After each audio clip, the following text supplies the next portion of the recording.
Attention, please. The lights are on me. Okay. Quiet. Everybody get your voice down, please.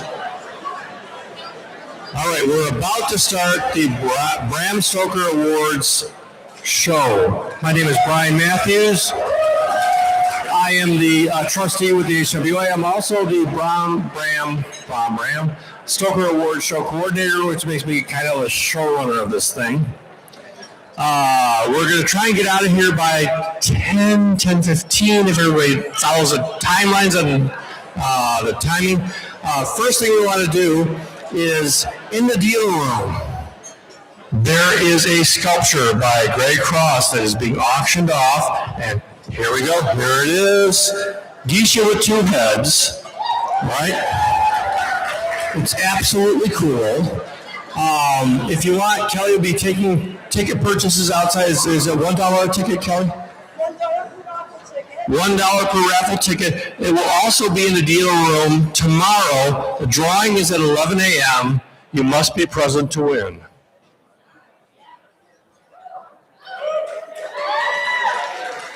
And the money goes to benefit the Greg Cross Studio. Cool. They do a lot of work for the community. Oh, yeah. The Greg Cross Studio does a lot of work for the community in New Orleans. He's always like everything he's got, he's always giving it back to his community. And these are like small indie New Orleans artists and craftspeople and just like real outsider art. Just like, and you can follow Greg Cross's Instagram. You'll see the amazing work he's doing and his community collaborations. So. Yep. If you think you can give this beautiful two-headed goddess a home, feel free to throw a raffle ticket in the box, and you might get lucky. Thank you so much. You are very welcome. All right, we are going to get started, and our MC for the night is my friend. Multiple Bram Stoker Award nominated, comedian, theater professor. Can I go on? Can I talk about our illicit love life? Okay. Kevin Wetmore.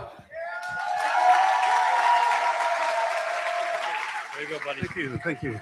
Thank you. Thank you, folks. Thanks for the love. Yeah. Yeah, I love all of you too, but apparently I especially love Brian Matthews. He wasn't supposed to tell you about that, so I'm just going to say two words, assless chaps. That's it. How you doing, my Halloween people? Yeah. Welcome to Horror Prom 2026, again with the Pittsburgh. That's our theme this year. Welcome everyone who is watching online. If you are watching online, you are also Halloween people, but make sure you smash that like button and subscribe. Like and subscribe, like and subscribe, like and subscribe. We only post on the Bram Stoker Award channel once a year, so this is your chance, all right? It really helps us out. Oh, is everyone having a good StokerCon? Yeah. It's been great, amazing panels, inspiring reading, the unbearable sexual tension of Librarians Day. It's been incredible. I do want to explain, because I realized I told the story 5 years ago, and we have a lot of new folks here, so I want to explain, apart from the obvious, why we are the Halloween people, and this is a true story. When my kids were really young, like 2 and 4, I used to go to LA chapter, HWA chapter in LA, meetings, which were every third Sunday, and my kids were like, "Where are you going, Daddy? Why can't we go with you?" And being a professor, I gave them an overly information-filled answer that didn't actually help. I'm like, "Well, Dad belongs to a writers' organization that is organized by genre and location. So this is the horror," and my wife goes, "Shut up," because she's the smart parent. And she gets down on their level and she goes, "Daddy is going to be with the Halloween people."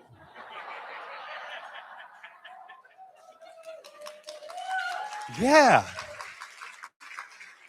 And my kids were like, "Oh, go, go." I have no idea what was going through their little minds. Like I was off to a candy corn factory or something. We are now the Halloween people because Halloween is not just a holiday. It is a mindset. All right? It's positively Dickensian. We are the people who know how to keep Halloween in our hearts year round. And I pity the people who don't.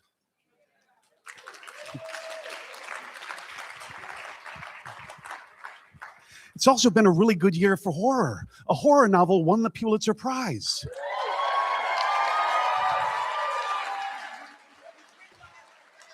Yeah.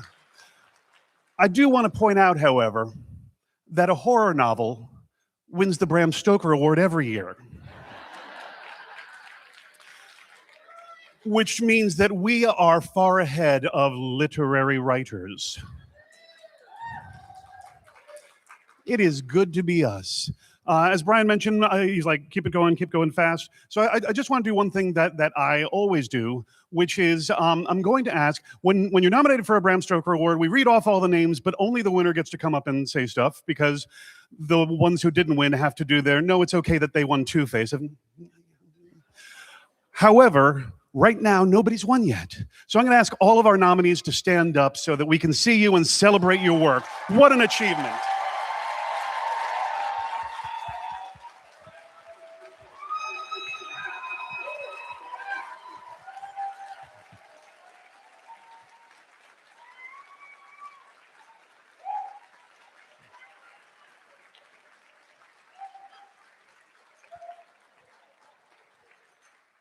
It is an honor just to be nominated. And as Brian pointed out, 7-time bridesmaid, never a bride. And if I'm going to be honest, and this is not self-pitying, I seriously doubt I'm going to win tonight. Primarily because I'm not nominated. But here's the kicker. Brian still made me write a speech. Stood over me watching, well, I'm like, I truly do not deserve this. Truly. Okay. So congratulations, nominees. Fingers crossed for all of you. Everyone's a winner because you have been selected by your peers as one of the best things written this year. An outstanding achievement, all of you. So congratulations and good luck. I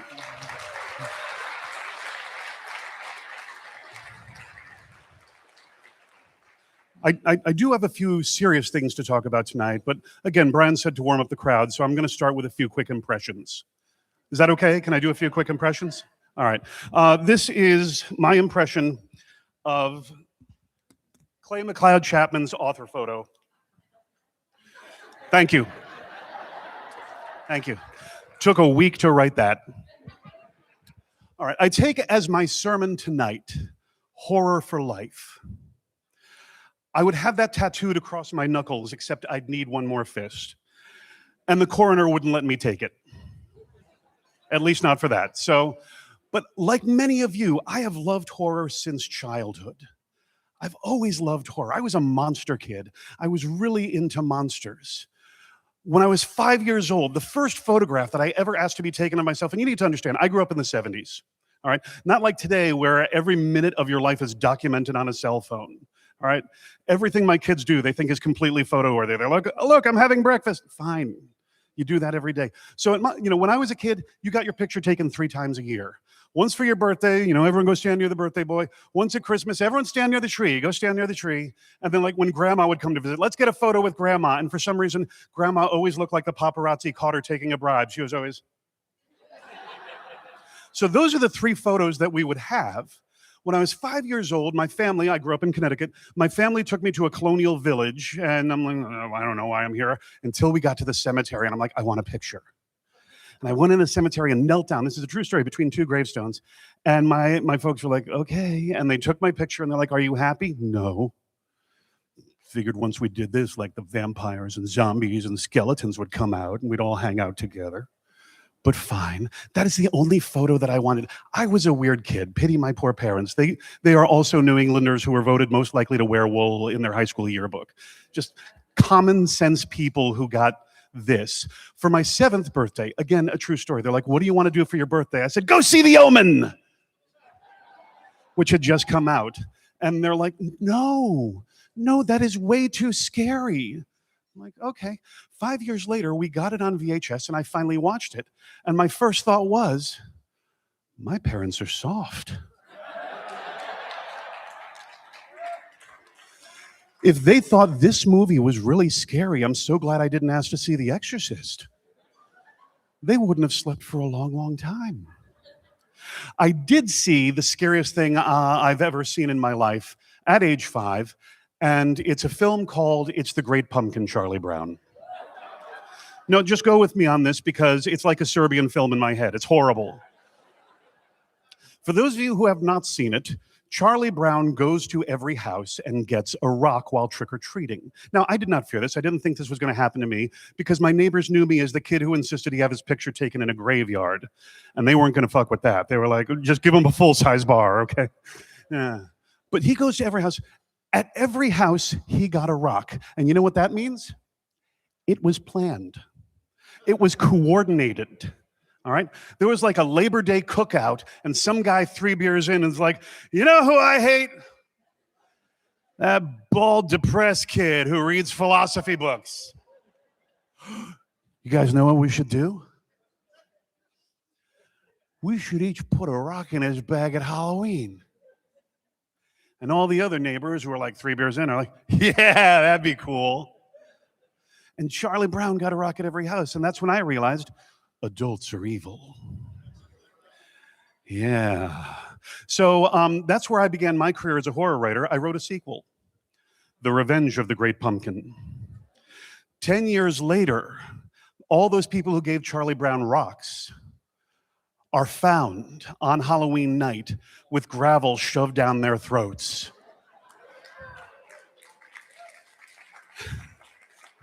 You're all sick. You know, and there are scenes of people like, I don't know, officer, the doorbell rang, he just went to give them candy, and then I found him like this. And all you hear is this strange whisper on the wind in the night. Good grief. So I sent this off to CBS. They did not buy it, thereby limiting my career for the past several decades. But I still think it's a great idea because that is one of the things that I love about horror. It's fun, but it's also terrifying. And we're going to come back to that thought in a second. Because one of the things that I've found as talking to people, horror writers are like the nicest, friendliest people in the world. People who are here for the first time are struck by this for some reason. Oh my God, I didn't know what to expect, but you horror writers are so nice. I'm like, I feel like we're letting them down. So just right now tonight, I need about 18 volunteers who are going to be here next year to just at random points run through the hotel like the kids, and the name just went right out of my head. Weapons, thank you. The kids and weapons. Just, I'm going to run through the hotel screaming, and I need 18 of you to follow me like the kids and weapons. Just so that people are like, everyone's so nice. Oh, there it is. Okay. Yeah, that's what I was expecting. Oh, Lord. Just keeping an eye on time here. Yeah, let's go there. So here's your serious moment. As a professor, I read a lot of stuff that nobody else does because that's the law. And there's a poem some of you may be familiar with by Robert Southey called On Horror. He is an 18th century British poet, which means he has all 4 of the Beatles' facial hair at the same time. He's like a composite of the Sgt. Pepper's album. And in his youth, he was sort of this really interesting progressive horror poet. And he wrote this poem called On Horror, in which it opens up with him summoning the spirit of horror and asking it to show him the horror in the world. And it takes him to Greenland, where he gets like the Arctic Gothic. And he goes to battlefields, and he goes to tombs and abandoned monasteries and crypts, and he sees all this. And it passes through Europe, and then it enters into Africa, and he sees the colonization that his nation is doing. And he cries out for vengeance. He says, Spirit of horror, revenge this injustice. And that's what I love about horror.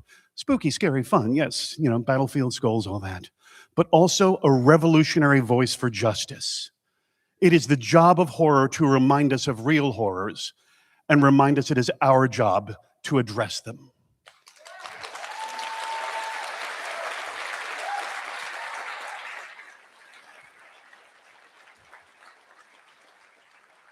Jillian Beers says that ghost stories are about the revolution, not the evolution of the dead. It is the dead coming back to remind us of all the sins of our past and how we need to face them.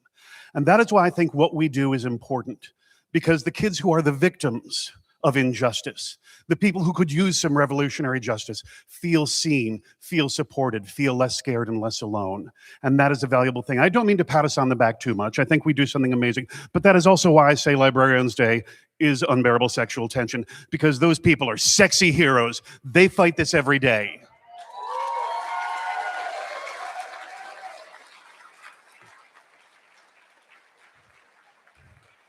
So I love this delicious combination of librarian and writer, which we do at Librarians Day, of fighting the good fight, scaring people to make the world a better place.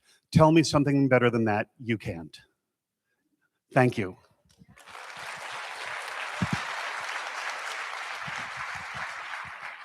There is one other thing that I like to do at this point, and that is say that there are some empty chairs in the room right now. We have international friends who did not feel comfortable coming to the United States at this time. It's true.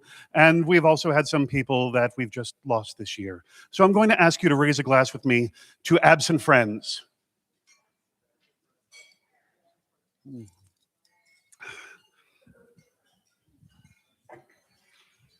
Whew. Y'all thought that was water. I'm kidding. I never drink when I'm this high. Oh, the edibles are kicking in. Good, good, good. Well, let's let someone else take the mic for a moment. Allow me to introduce your keynote speaker tonight, one of our horror daddies, one of the Stoker daddies, a graphic novel author, an editor, a phenomenal writer, and just an amazing human being who I'm proud to call friend. Please give her a warm welcome to Jim Chambers.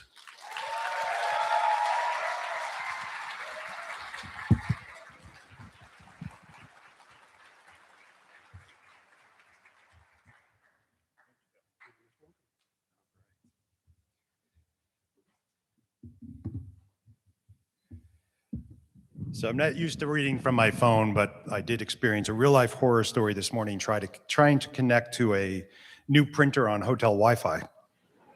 But happy Saturday. Good evening, everyone. Welcome to the 2025 Bram Stoker Awards and the 10th StokerCon.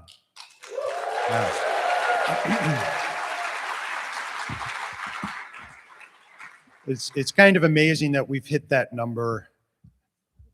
Oops. Sorry, I don't want to break the microphone. There we go.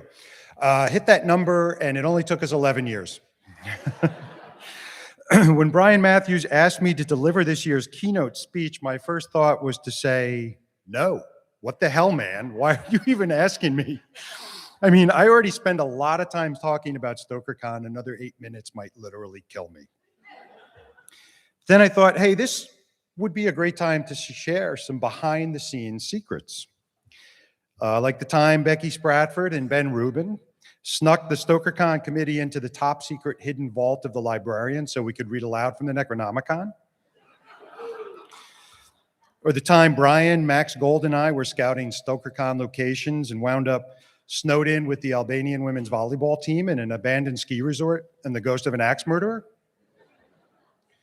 Or maybe all the fun jaunts Lisa Wood has taken us on aboard the HWA's private jet. But then the StokerCon committee, the HWA offers, and our legal counsel started talking about things like plausible deniability, no basis in fact, protecting our nonprofit status, and insisted I stick to more practical matters. So, okay, here goes. I first volunteered for StokerCon in 2016 in Las Vegas, the very first StokerCon, when Rena Mason, Lisa Morton, Rocky Wood, Jonathan Lees, and many others launched this wonderful celebration of the horror genre and the community that loves it. I've volunteered in some capacity at every StokerCon since. When Lisa Morton asked me if I'd like to co-chair StokerCon 2018, with no idea at all what organizing a con involved, I said, sure, that sounds like fun. And it was, and it still is. Working with Lisa and Kevin Wetmore and many, many wonderful volunteers, I thought of the 2018 con as throwing a party for 400 of my closest friends who love horror. Now that StokerCon attendance is closing in on, possibly even surpassing this weekend, 1,000 attendees,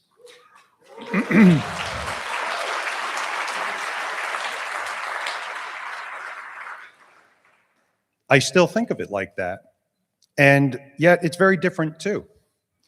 A dazzling surge of new voices have entered the genre and the community in the past decade. Writers of many different backgrounds and lived experiences are injecting new vitality, new ideas, and new perspectives into our beloved classic tropes and inventing new ones. And at the same time, horror seems to be at a peak of popularity, with inspiring new works being published and released far more frequently than ever before. Not so many years ago, it was possible for horror readers and writers to keep up with most of the major works published in the genre in a year. Now it's hard sometimes to keep up with all the exciting books published in a month. In the past 3 years might have gone by between really good horror movies. Last month, 3 horror movies were released that ruled the box office. And that's in a year that already brought us several great horror films. So this shared haunted house of ours is ever growing and ever changing. And I find myself as an author, an editor, a reader, and a fan wandering more and more often down new, dark, and unexplored corridors into new and unexpected rooms, or unearthing comforting old tropes from the earthen cellar only to find them renewed, refreshed, and reinvented. I've given much time to helping to organize StokerCon over the years because I love exploring this house. I love watching it grow to include everyone who wants to make their place in it, and I especially enjoy watching those of us already here welcoming the new arrivals into our delightfully dark community. And as StokerCon has grown, the people pulling the levers and pushing the buttons behind the scenes have realized that the machine that runs the convention needs to grow too. After StokerCon 2025, Brian Matthews, Ben Rubin, Lisa Morton, Lisa Wood, Max Gold, and I got together, put our heads together, and reimagined how we planned StokerCon. We recruited more than a dozen key programming volunteers to help plan, and even more volunteers to help us out on the floor here in the Westin. A lot has changed about how StokerCon comes together. Most of those changes are, and should be, invisible to our guests and attendees. But they're necessary because the same processes that worked for an event of 400 people can't do the job for 1,000. With so many people entering this house of horror, we committed to opening the doors wide and adding new rooms. You might have noticed that this year, programming began a little earlier on Thursday, and it ends a little later on Sunday than in past years. Next year, we might expand that even more, so we can add more panels, more author readings, to create more opportunities for those who wish to get involved to do so. This year, we also set aside a percentage of panel seats for first-time panelists, people who have attended StokerCon but have never been on a panel, or first-timers coming in, so that we're getting the new people entering the genre onto programming. These are just a couple of examples of how StokerCon is working to build a bigger and more expansive haunted house. One I hope will continue growing and changing for many years to come. Thank you all for being here. Thank you to our many, many volunteers for all they do. Thank you all for being part of the first decade of StokerCon. I am excited to see what the next one will bring.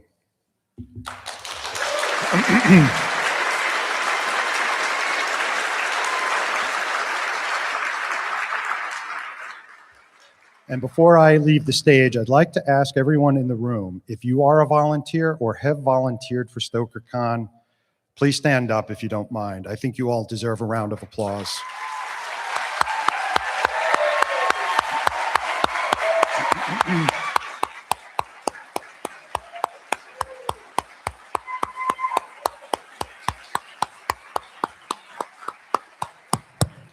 And now I'm going to turn things back to Brian Matthews.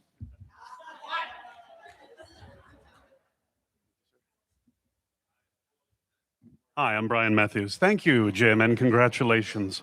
We're going to get the show on the road in the 1 second. I'm just going to be incredibly selfish because I want to get a selfie video with some of my favorite authors. Hang on.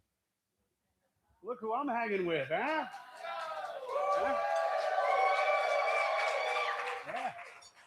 Them. They're here. Yeah. Told you I knew people. It's going up on social media to improve my cachet. Let's give out some awards. I would like to summon to the stage to present our first award of the night, short nonfiction. 6-time Bram Stoker Award nominee and past HWA President Lisa Morton, and Bram Stoker Award host Kevin Wetmore.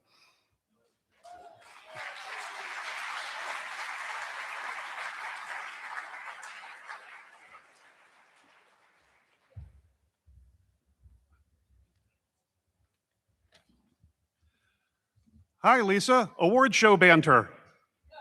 Banter. The nominees for Superior Achievement in Short Nonfiction are Patrick Barb, Death Wish Wolfman, the tragic hero at the heart of the Universal Monster.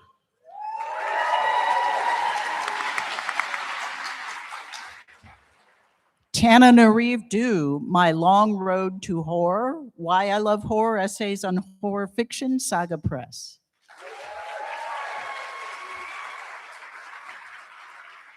Stephen Graham Jones, Why Horror? Why I Love Horror, Essays on Horror Fiction, Saga Press.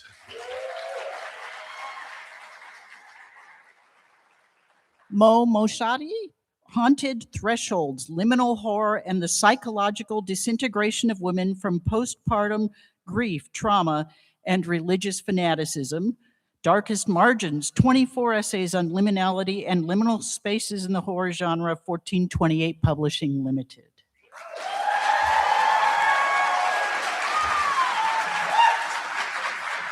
And Cynthia Pelayo, My Mother Was Margaret White, Why I Love Horror, Essays on Horror Fiction, Saga Press.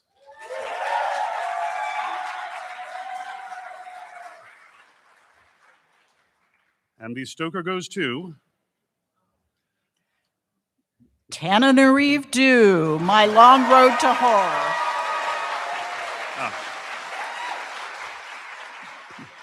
Tananarive could not be here tonight. Accepting on her behalf is Becky Siegel-Spratford. Well, I am so glad she turned in her speech to me a week ago. This is Tananarive's speech. She is at the Nebulas right now as well. Well, shit. As if it's not bad enough that I can't be out there hanging with my beautiful horror family, now I'm missing this, which I truly wasn't expecting, because the essays in this category are incredible. Thanks to Becky Spratford for herding us all together to share our most personal, almost private stories about why we love horror. The fact is, we all do, and I'm sorry to miss this, and to miss seeing all of my fellow travelers through the darkness as we search for the light.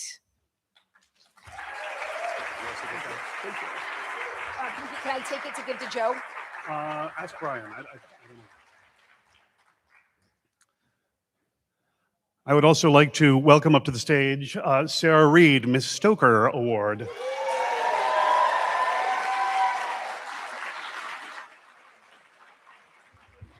Next up, for Superior Achievement in a Graphic Novel, coming to the stage are Justina Ireland and John Langen.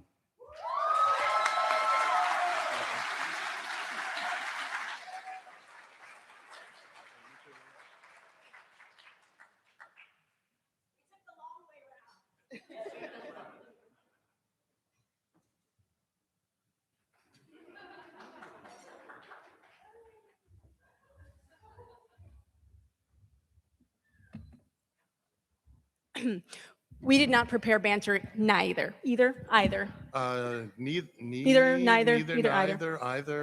Anyway, the nominees for Superior Achievement in a Graphic Novel are Cullen Bunn, writer, and Danny Luckert, artist, Jump Scare, Dark Horse Comics.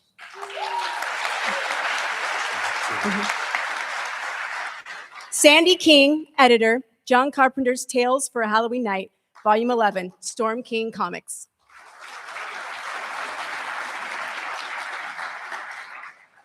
Danny Krause, writer, and I'm so sorry, Daniel Krause. Right, he's going to hit me with his Pulitzer. Daniel Krause, writer, and Danny, artist, Athanasia, Vault Comics.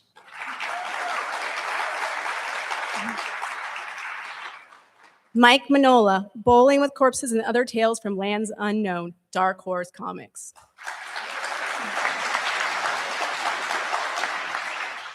James Tinian IV, writer. Steve Fox, writer. And Piotr Kowalski, artist. Let This One Be a Devil, Dark Horse Comics and Tiny Onion Studios. And the Bram Stoker Award goes to. Oh, yeah, I need the envelope.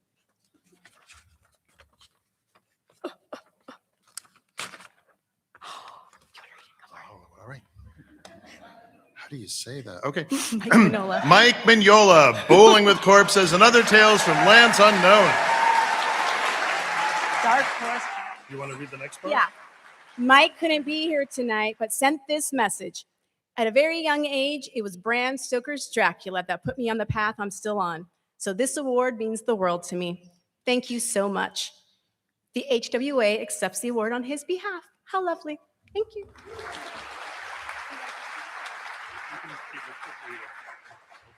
Go this way, off this way. I feel bad for John Lang, and I've been hit with a Pulitzer Prize.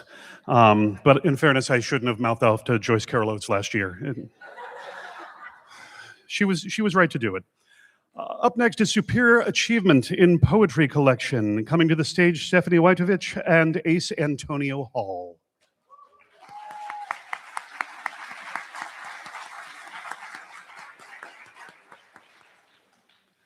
Brian, note for next year, maybe don't sit the presenters in the back of the room. Right behind you. Well done.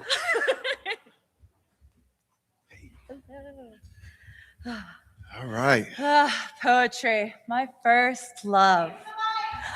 My poetry is my first love, and I have to say that when I think about who inspired me the most, I'd say it's probably Edgar Allan Poe. Have you heard of him? I have heard of him, and I was going to do a poem by him, but my son said if I do it, he's going to call me corny for the rest of my life.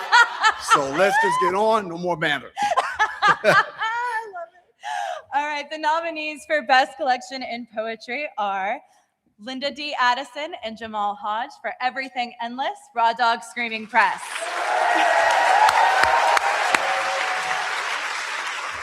Maxwell I. Gold, Songs of Enough, and Infernal All My Own, Hippocampus Press.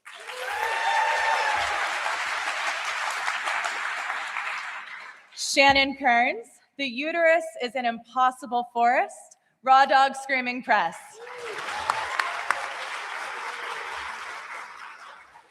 Kate Peebles, The Haunting.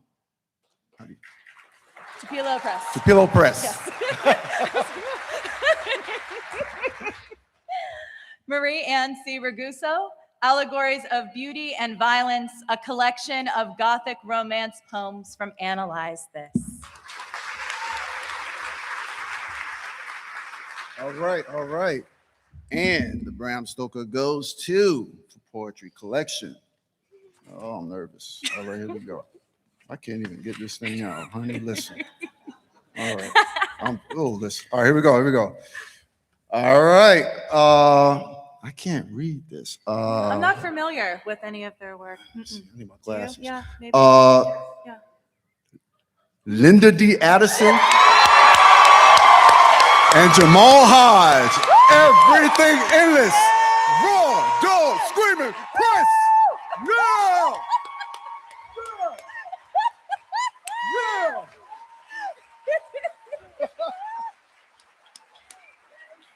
Get up here.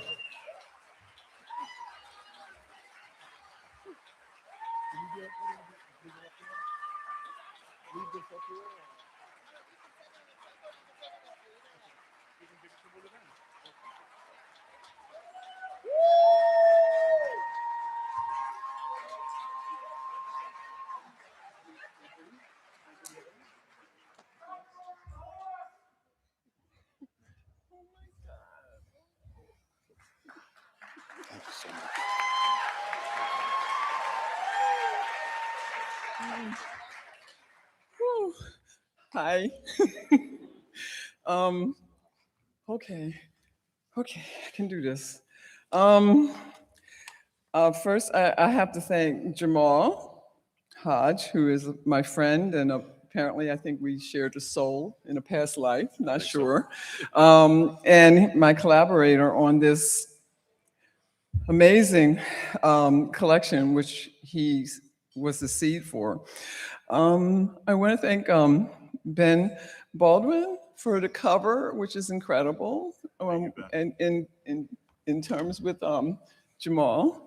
And for All Dogs Screaming Press, who were our first publisher that we wanted, and they said yes. Thank God. Thank you, Jennifer. And Jennifer, for the interior work that she did. The graphics were insane. And I got nothing more. That's good. Well, you know, it looks crazy from up here. I just want to thank everybody who voted. I want to thank all the nominees. Their work is incredible. Max, Shannon, Kate.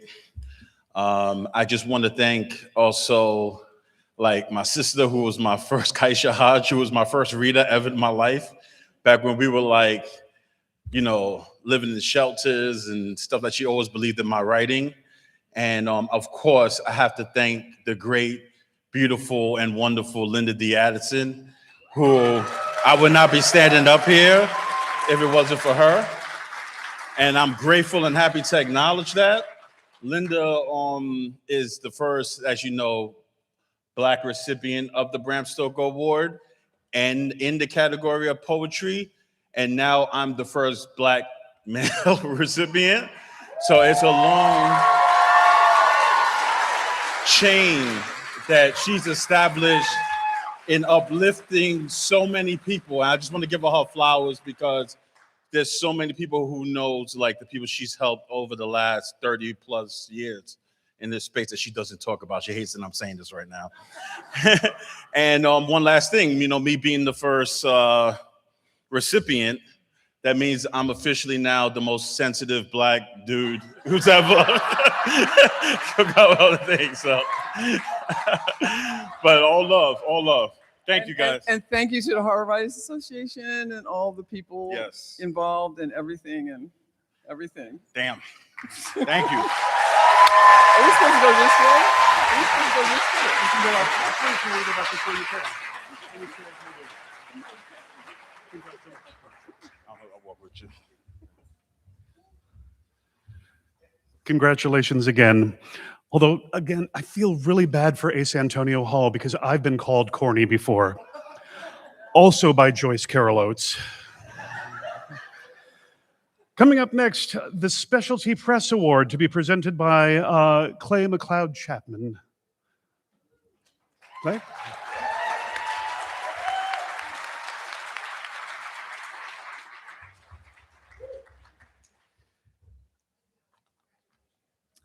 Christy Nome was supposed to deliver this award to Doug at Bad Hand Books, but she was regrettably had to bow out at the last minute, so I was asked to speak in her place. A little history about Bad Hand Books. Bad Hand published their first book, The Hideous Book of Hidden Horrors, back in 2022. Since then, they have published works by Eric LaRocca, Haley Piper, Laird Barron, Michael Weehunt, and Sarah Reed, just to name a few. Their anthologies, including Silk and Sinew, a collection of folk horror from the Asian diaspora, and Long Division, stories of social decay, societal collapse, and bad manners, are continuously nominated for Stoker Awards, Shirley Jackson Awards, bringing together a diverse group of storytellers to share their tales. In this time, Bad Hand Books has sold more than 60,000 books, with 30 more titles in production. And while Bad Hand Books is mainly a one-man band, there are a lot of other people who we feel like should kind of be given a toast. And that includes Todd Kiesling, who who has been instrumental in developing the Bad Hand aesthetic. And Bad Hand is going to continue to expand. We've got new editors coming in, including Michael Bailey and Christy Park-Kolsky. Eve Bailey is trying hard to get word out on Bad Hand. But I want to digress just a bit and share a few quick words about Doug, specifically his persistence in the pursuit of justice, equality, and calling out those in charge, even in the face of self-sabotage. There have been days when I've been a little worried about Doug. The things he's saying online, the defiance, the determination, the downright dogged grit of calling his representatives out. And then I realized I'm the one who's afraid. Not for him, but for myself. I'm afraid I'm going to say the wrong thing, of rocking the boat, jeopardizing a career or like my standing in whatever small little virtual island I'm on. But Doug does not worry about these things. He doesn't play it safe, and perhaps maybe to a fault, but it's at the stake of some percentage of readers, maybe. Losing out on orders. It's not something that he really worries about. He would rather let the world know where he stands, where Bad Hand stands. And that is usually in the face of some massive oppression, and whether that's with his local government or at the country at large. He is that voice calling out the hypocrisy of elected officials until his own voice grows hoarse. And in doing so, what Doug, as a citizen of the world, I feel, as a purveyor of stories, he's asking the rest of us, what are you so afraid of? Why are we hiding our values when it's those very values that are at stake? Why are we shying away of standing our ground, calling out the wrongs of those who are supposed to be supporting us, protecting us? Doug compels us to ask, almost on a daily basis, what are you doing today to protect the rights that we have? Not only as artists, as storytellers, but as human beings. What happens if they take those rights away? Who is left to tell those stories? Bad Hand Books is going to be around to tell those stories.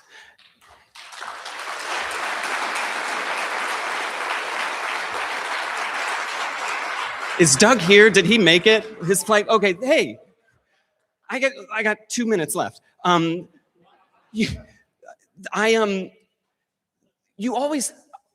time we talk, you're always like, I'm sorry that your book didn't sell as much as some of our other titles. And I just want to say, you gave that story a home.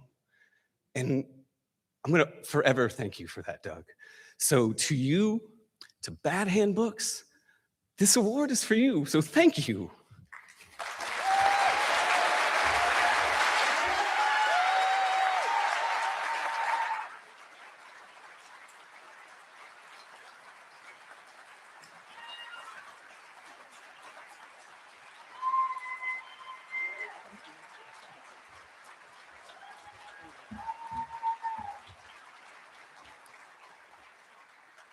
Oh my God. You are all so beautiful, and I'm so happy to be here. I'm a big softie, so, you know, it's going to be tough for me to get through this because I just feel what we do and why we do it in my bones. First off, I want to thank Clay for his very kind words. I've just been so honored to work with Clay. Where is Clay? Where did he go? Okay, bye. There you are. Thank you so much. It's more than I deserve. Thank you to everyone who had anything to do with with selecting Bad Hand. I got to be honest, it's a little strange standing up here to be recognized for the things that have gone right in this business, and I think all of us creative types get this. What people see are the things that go right, and what we live are the things that went wrong, the things that didn't quite measure up to our original vision. And there are so many folks who are out there doing the right things in their own way. So it's with all of that in mind, you know, the full picture of everything that's going on, it's a little bit strange to be accepting this award. But believe me when I say it's truly humbling with all of that in mind, just to know that despite the downs as well as the ups, that you support what we're doing at Bad Hand. It means so much to me. Jess, my wife, has seen way more of the bad than sometimes I would like.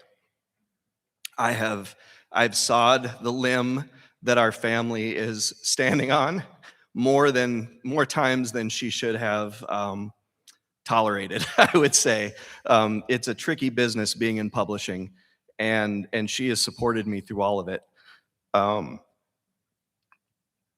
Rocco, Eva, Luca, Franny, you are why I do this. I always told myself that if I'm ever going to tell you to follow your dreams and do the right thing, then I better be willing to do it myself.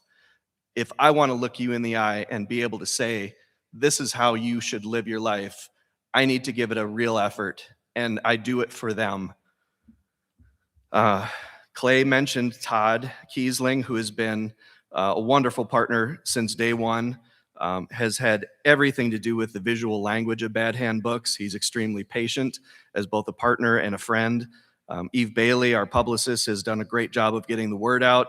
But I also want to mention some wonderful mentors that have taught me and nurtured the type of business that I want to grow. Chris Golden is in the room tonight. He's been a wonderful friend and mentor. Extremely generous with his time and his talents and his insights. Laird Barron, who was one of the first folks in the genre to really give Bad Hand a shot. I'm so grateful for Laird. Tom Snigoski is another wonderful writer who has helped me learn and helped me grow into this role. Thomas Brown, an artist from across the pond, has had so much to do with the interior art that you see in our books. And again, Christy Partkulski and Michael Bailey, you're going to do great work at Bad Hand Books, and I'm so thankful to have you with us. To the folks at Lakeside Books for getting us into stores, I'm extremely grateful. There was some other stuff I was going to get into, but I don't want to run us long. You may have heard that I'm outspoken. That I am. But I have a lot of privilege, and I've had a lot of blessing in my life, and I don't have any right to be any safer than anybody else. And that's how I feel about it. You know, a lot of folks in my state, we're the land of Kristi Noem. Long story short, she has made my life really difficult in a lot of ways in terms of being able to make a living. I've exploded and imploded my day job career many, many times over my outspokenness. Basically impossible for me to work at anything else but Bad Hand in South Dakota at this point. You know, Kevin said that we're really nice, but we're not that nice. Because we know what it is to stick up for our friends, and we know what it is to do the right thing. And if you've been following Bad Hand for any amount of time, you know that our tagline is, you can do a lot with a bad hand. Well, you can. And we are all living proof. We're living through a hard time, and we're all showing up and doing the things that we should. We're creating beautiful things, even despite the world being on fire. And you can do a lot with a bad hand, and you can send a message with a bad hand. And I'm going to do that. Because we're not stopping. We are not stopping. You're not stopping. We are all going to keep going. We're going to make cool shit, and we're going to keep the beauty flowing. Thank you, everybody.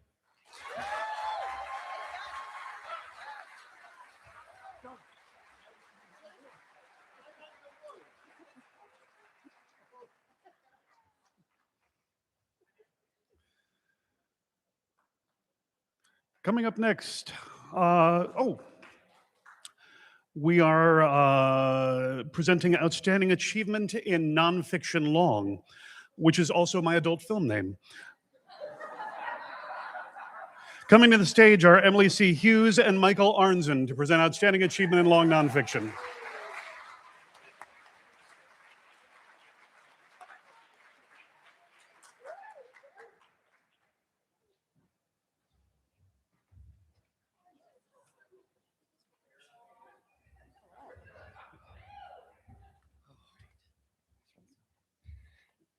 We didn't prepare much. I was going to make a joke about nonfiction for weenies, but You can't spoil it. I did pull out a quote, though, from the great Oscar Wilde, who said, "An age that has no criticism is either an age in which art is immobile or an age that possesses no art at all." And this category and all its nominees remind us that our genre in this age of AI is still thriving and alive. And I'm very proud of our nominees and anybody who writes nonfiction today.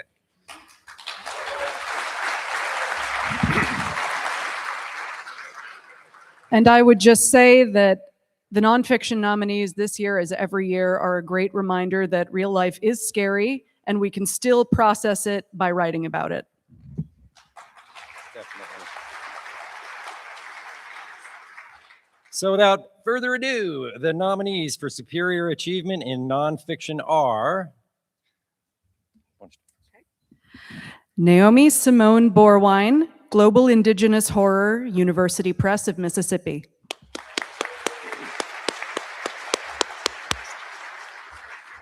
Brandon R. Grafius and John W. Moorhead, editors, The Oxford Handbook of Biblical Monsters from Oxford University Press.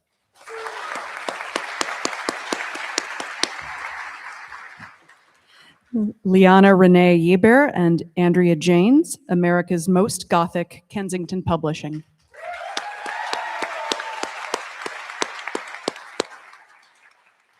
Colton Scrivener, Morbidly Curious, a scientist explains why we can't look away. Penguin Random House Books.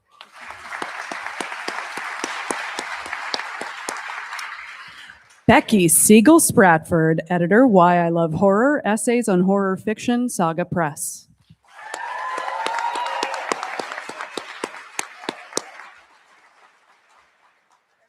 Pause. And the Bram Stoker Award goes to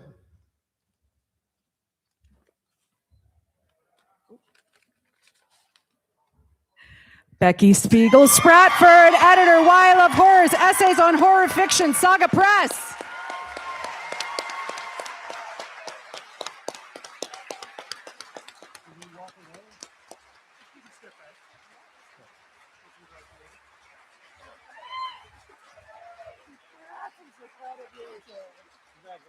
Thank you, Michael.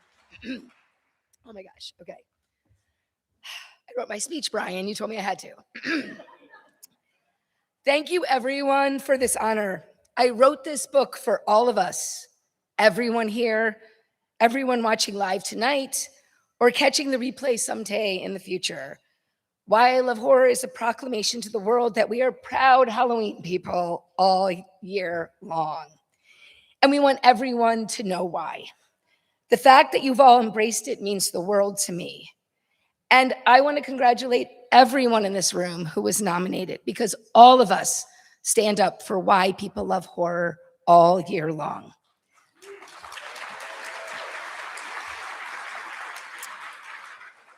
Thank you, though, to the people who made this book possible. To Sadie for the introduction, to Brian, Haley, John, Alma, Gabino, Tananarive, Jennifer, Josh, Paul, and Emma. Grady, Cynthia, Clay, Nunzo, Rachel, Victor, Mary, David, and Stephen. I will forever be humbled and honored at the trust you put in me to do justice to your essays. You shared parts of yourself with me, some things you never shared publicly before, and then allowed me to share it with the world. And I will forever be grateful. Thank you. And to Tananarive for also winning. I am so happy for her. Thank you to Lane for always supporting me and for all the authors you represent. It is a privilege and a joy to be on Team Lane. And to Joe Monty and everyone at Saga, Caroline, Teresa, Corintha, and the whole team. Joe, the second you heard I was writing this book, you put everything on hold to make sure that you would be the one to publish it. Thank you for your belief in me and your belief in the book. And most importantly, Joe, your unwavering support for horror, even when it wasn't the cool thing to do. To librarians everywhere, thank you, but especially the Halloween Library League, Emily, Yaika, Leela, and Conrad, who show up each and every day. We show up for each other each and every day. Thank you. Okay, and finally to my family, my parents, and my adult children, but especially to my husband, Eric. He's here tonight because it's our 28th wedding anniversary.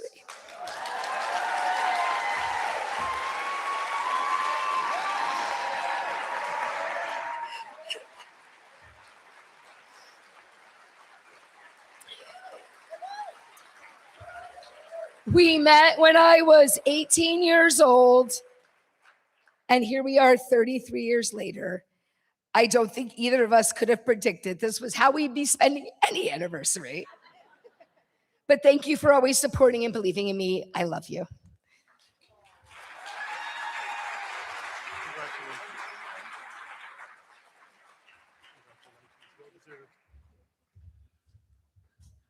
Congratulations and happy anniversary.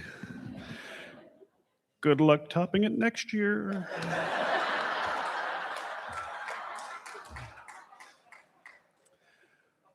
Next up is the Mentor of the Year Award to be presented by Linda Addison and Eric Gennard. No, to be presented by Linda Addison. I didn't say it.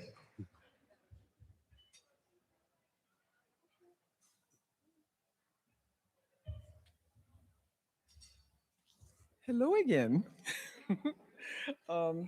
So just pretend that I'm not me, and the words that I'm speaking are coming from Greg Faraday, who couldn't make it to StokerCon this year and asked me to present the Mentor of the Year Award. So these are his words. It is an honor for me to announce Eric J. Gennard as this year's Mentor of the Year. It's an accolade that is long overdue, and I wish I could be there in person to do it. But I know Linda will be more than adequately fill my shoe and give him a better hug than I could. Most of you know Eric is some way or another, but I want to remind everyone of his credentials. He is a writer, editor, and anthologist who earned 2 Bram Stoker Awards, the Shirley Jackson Award, and has also been a finalist for the World Fantasy Award and the International Thriller Writers Award. He has published and edited multiple fiction anthologies, from the modern horror to reprints of classic literature, including the renowned Horror Library Anthology Series and the Horror Writers Association's own Haunted Library of Horror Classics. His latest is Scary and Daring, an anthology for middle grade readers based on classic horror tales. And along with his editing, publishing, and mentoring, he finds time to write. He recently released his second collection, A Graveside Gallery, Tales of Ghost and Dark Matters. Eric's contributions don't stop there. Each month, he compiles a list of pro and semi-pro markets for the HWA, an invaluable resource for all of us who are always looking for places to submit our short stories and poetry. As a mentor, Eric is a superhero. has never missed a mentoring period since he started with us 4 years ago. He almost always takes on 2 mentees per session. Once he even took 3, knowing we were short on mentors. His mentees love working with him, not just because of his knowledge of the craft and writing and business of writing, but also because of his enthusiasm. He is the kind of mentor that someone like me who runs the program wishes I had 20 more of, because we never have to worry about telling anyone they need to wait until next year to be in the program. So it is my great pleasure to have Linda present the Mentor of the Year Award for Eric Annard. Eric, thank you for everything you do, and I look forward to working with you for years to come.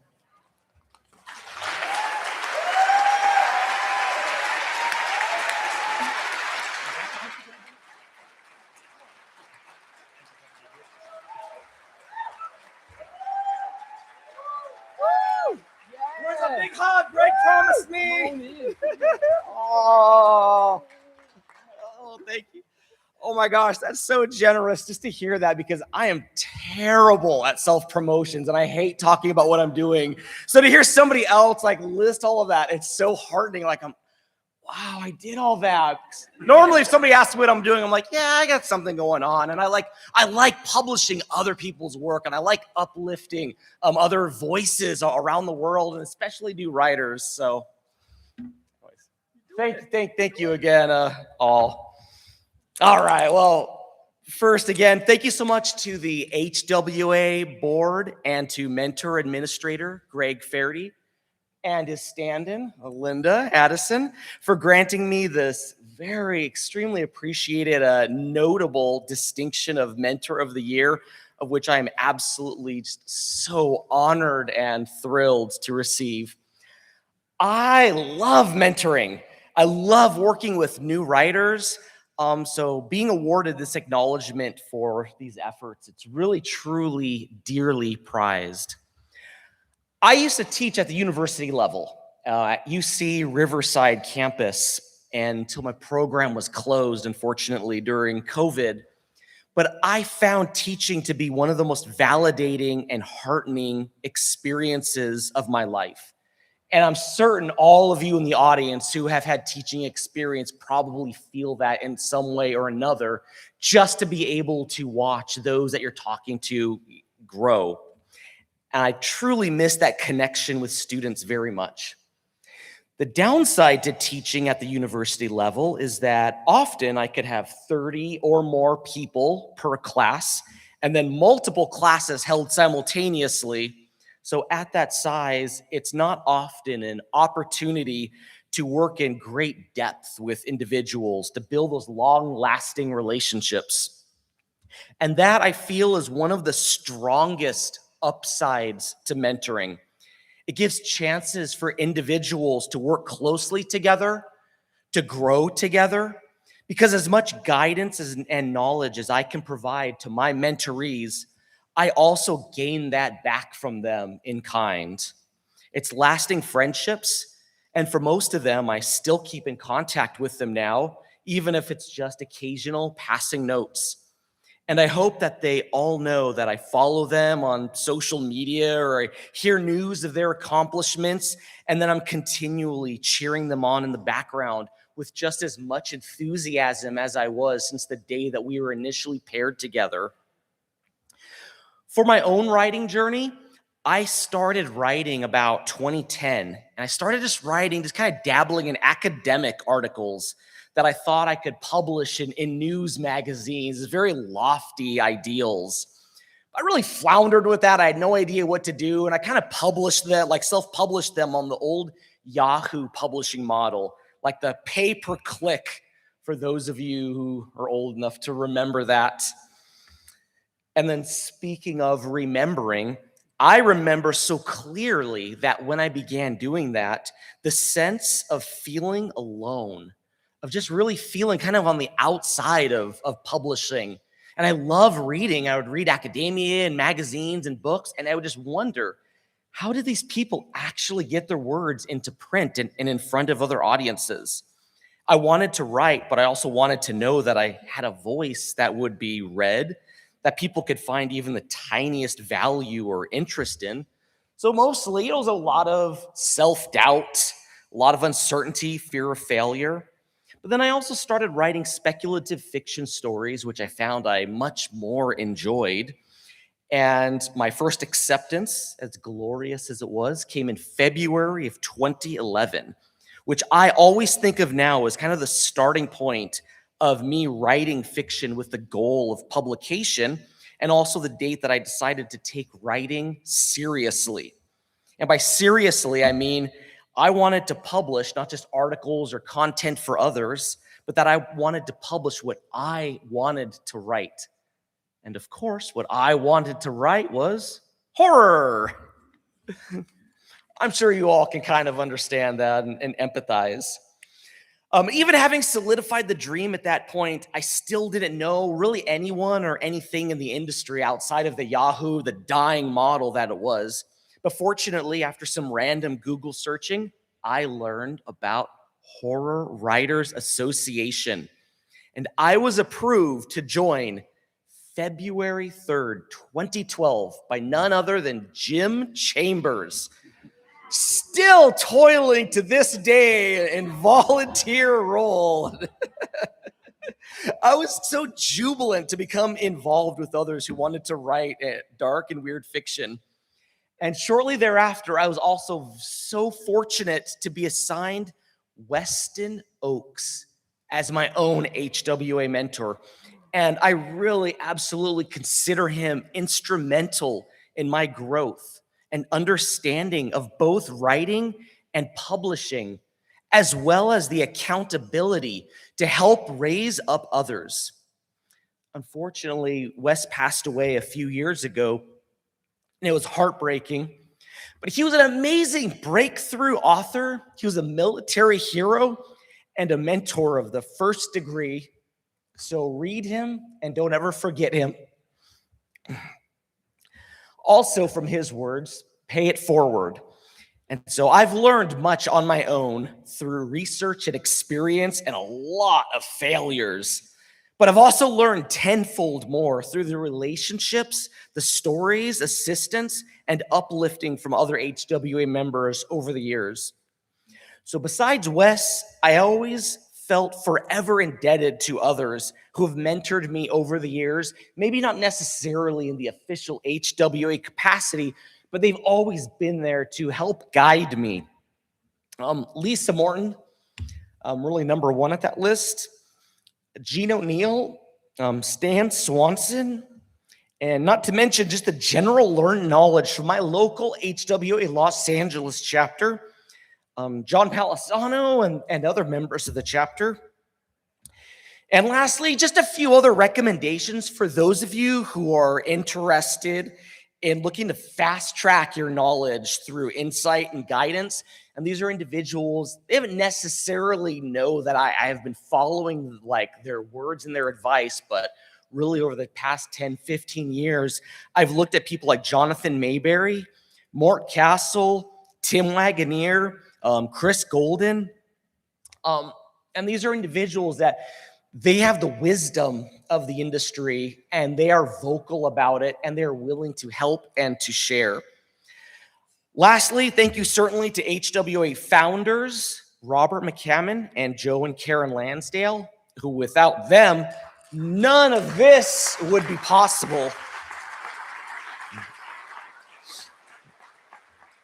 So without the guidance, friendship, and support of HWA over the years, I know that I would have given up writing. So I can only hope to continually pay it forward to other new writers and to keep them inspired for as long as I can.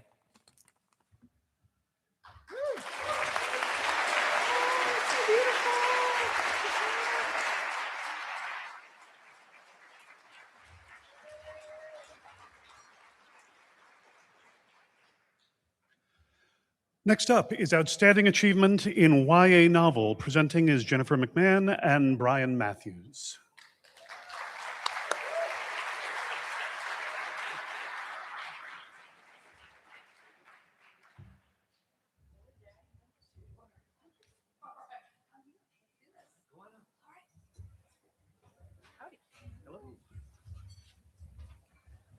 All right. Hi, Brian. Hi, Jennifer. I am a Jonathan Mayberry stand-in. So So where's the shirt? I thought about it. I thought about the Hawaiian shirt, but no. Okay, we're here to present the award for young adult novel, and the nominees for superior achievement in young adult novel are Clay McLeod Chapman, Shiny Happy People, Delacorte Press.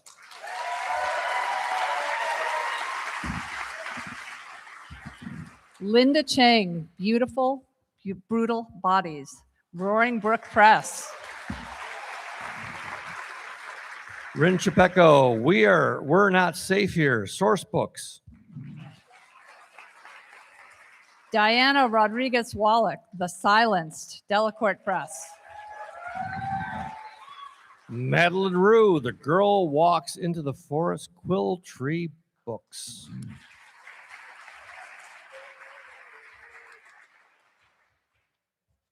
I'm so excited. I know you are. I know you are. Okay, here we go. All right, who the hell stuffed this? That was me. Okay. Oh, God, I thought that was an REM song. Clay McLeod Chapman, Shiny Happy People, Delacorte Press.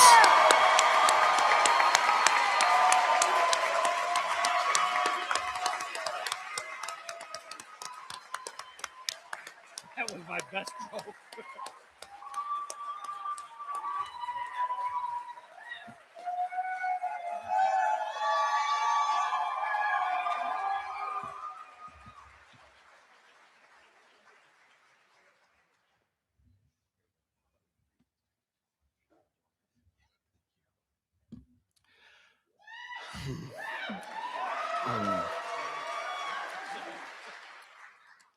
I'm a fan. I'm such a fan. I'm a fan of John Langan. I'm a fan of Haley Piper. I'm a fan of all the people who are out there drinking instead of being in here. I want to thank all the other nominees, Linda, Madeline, Diana, and Ren. I want to thank the Horror Writers Association and all of the voting members. I want to thank Ali Dyer and Peter Harris at Temple Hill, and to Kelsey Horton and everyone at Delacorte Press.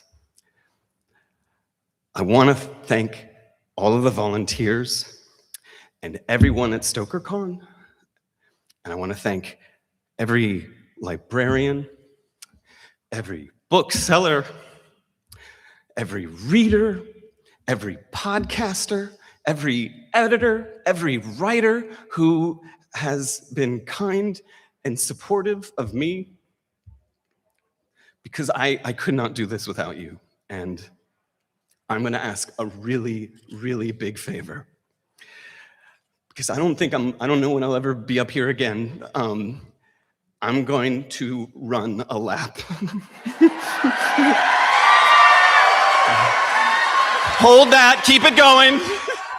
Thank you, everybody.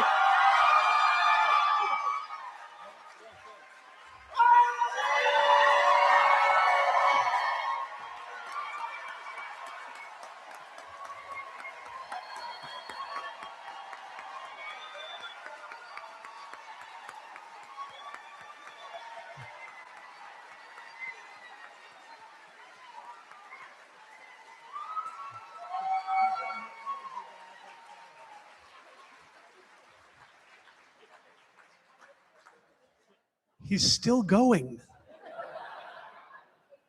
We'll have updates. Up next is a middle grade novel presented by Robert Otone and Anne Freistadt.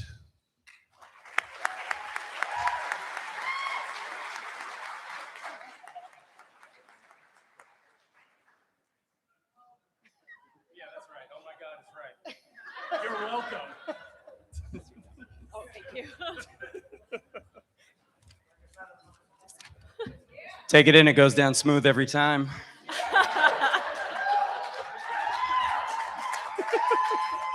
So, hey, Robert, I've got a super relevant question for you. What do middle grade horror and a disco ball have in common? I don't know what. They both light up the dark. That they do. Yeah. Middle grade horror provides such a safe space and outlet for kids and teens, and every single one of these finalists understands that and is doing the work to provide that refuge. So thank you to all of our nominees tonight. Yeah.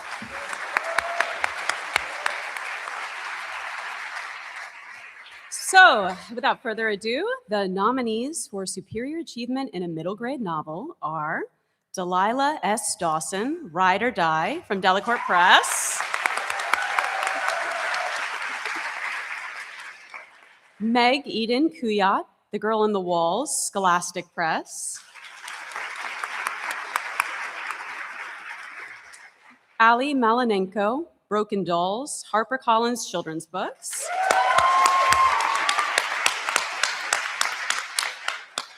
Ellen O., The House Next Door, HarperCollins Children's Books. And Allie Russell, Mystery James Digs Her Own Grave, Delacorte Press.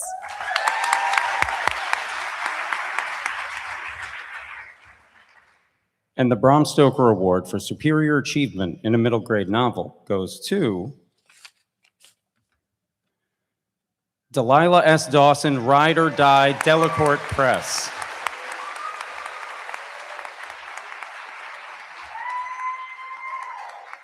Delilah unfortunately could not be here tonight. Accepting on her behalf is Leanna Renee Heber.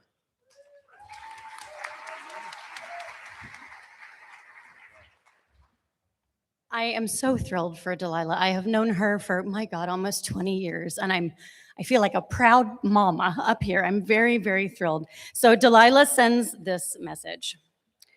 When I was in middle school, I only wanted one thing, to be cool. Spoiler alert, it never happened.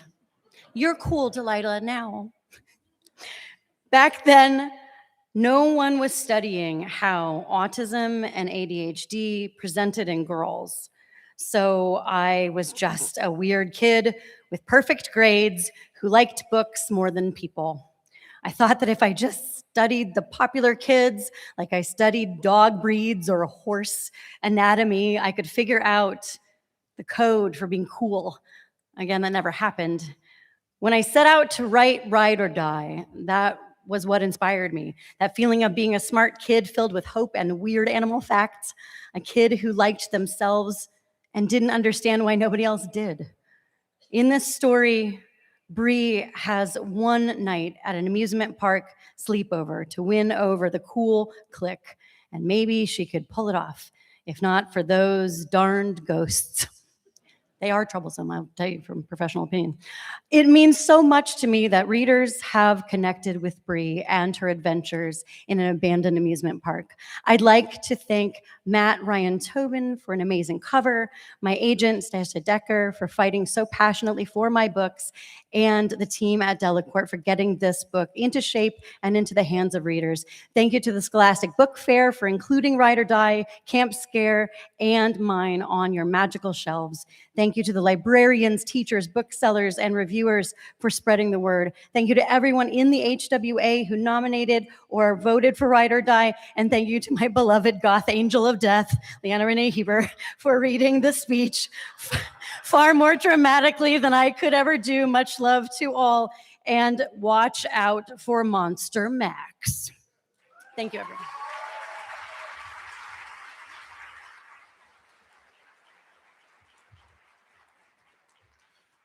Okay, we're getting reports that Clay McLeod Chapman was spotted running through the Liberty tubes with a cell phone in one hand and the Stoker Award in the other, cackling gleefully. So we'll keep you updated.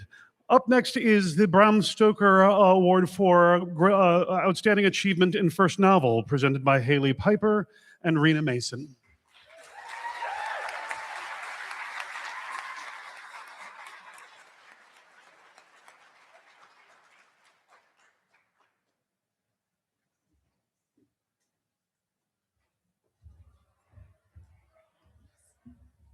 Hi, everyone.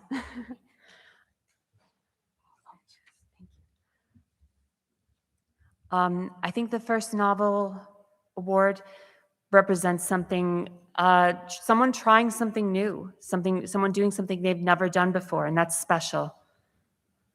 You want to read the nominees? Yes. Do you want to go first? You first. Okay. The nominees for Superior Achievement in a First Novel are Grace Daly, The Scald Crow, Preacher Publishing, Bitter Corella, Moonflow, Run For It. Tanya Pell, Her Wicked Roots, Gallery Books. Hester Steele, The Faceless Thing We Adore, Page Street Horror. Catherine Tennyson, Molting, Uncomfortably Dark Horror. Nina Viel, Listen to Your Sister, St. Martin's Griffin / Titan Books. Michael Wehunt, The October Film Haunt, St. Martin's Press.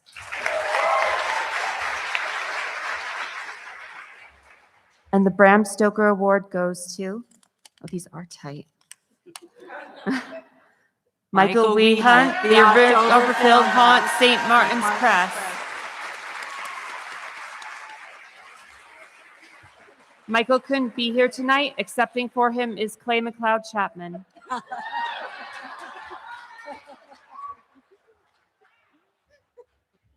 so sorry, guys.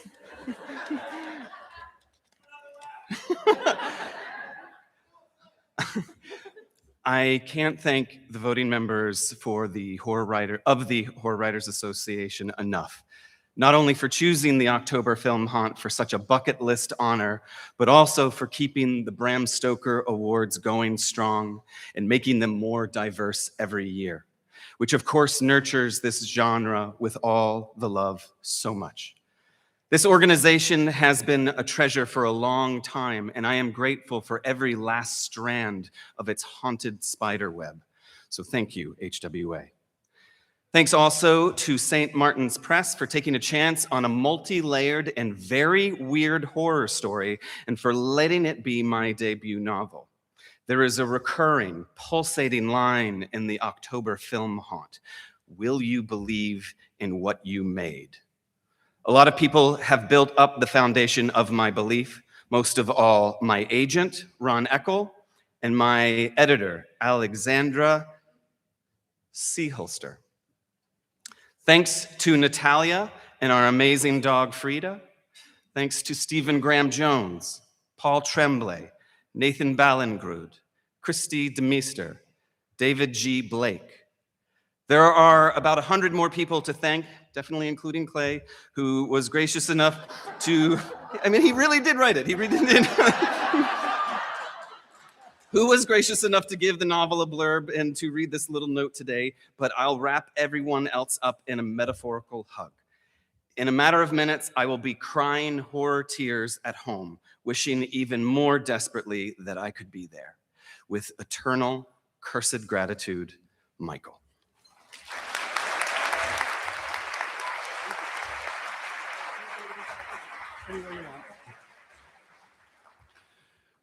Congratulations, Michael. And since you're watching at home, like and subscribe. Thank you. Coming up next is the the Karen Lansdale Silver Hammer Award, presented by Becky Spratford.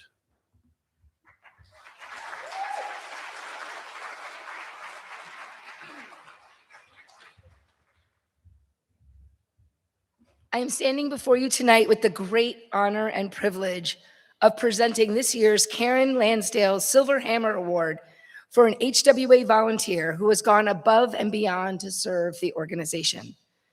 This year, we have all had the unique opportunity to see this volunteer in action, handing out awards all night. As our recipient is the wonderful and talented Sarah Reed.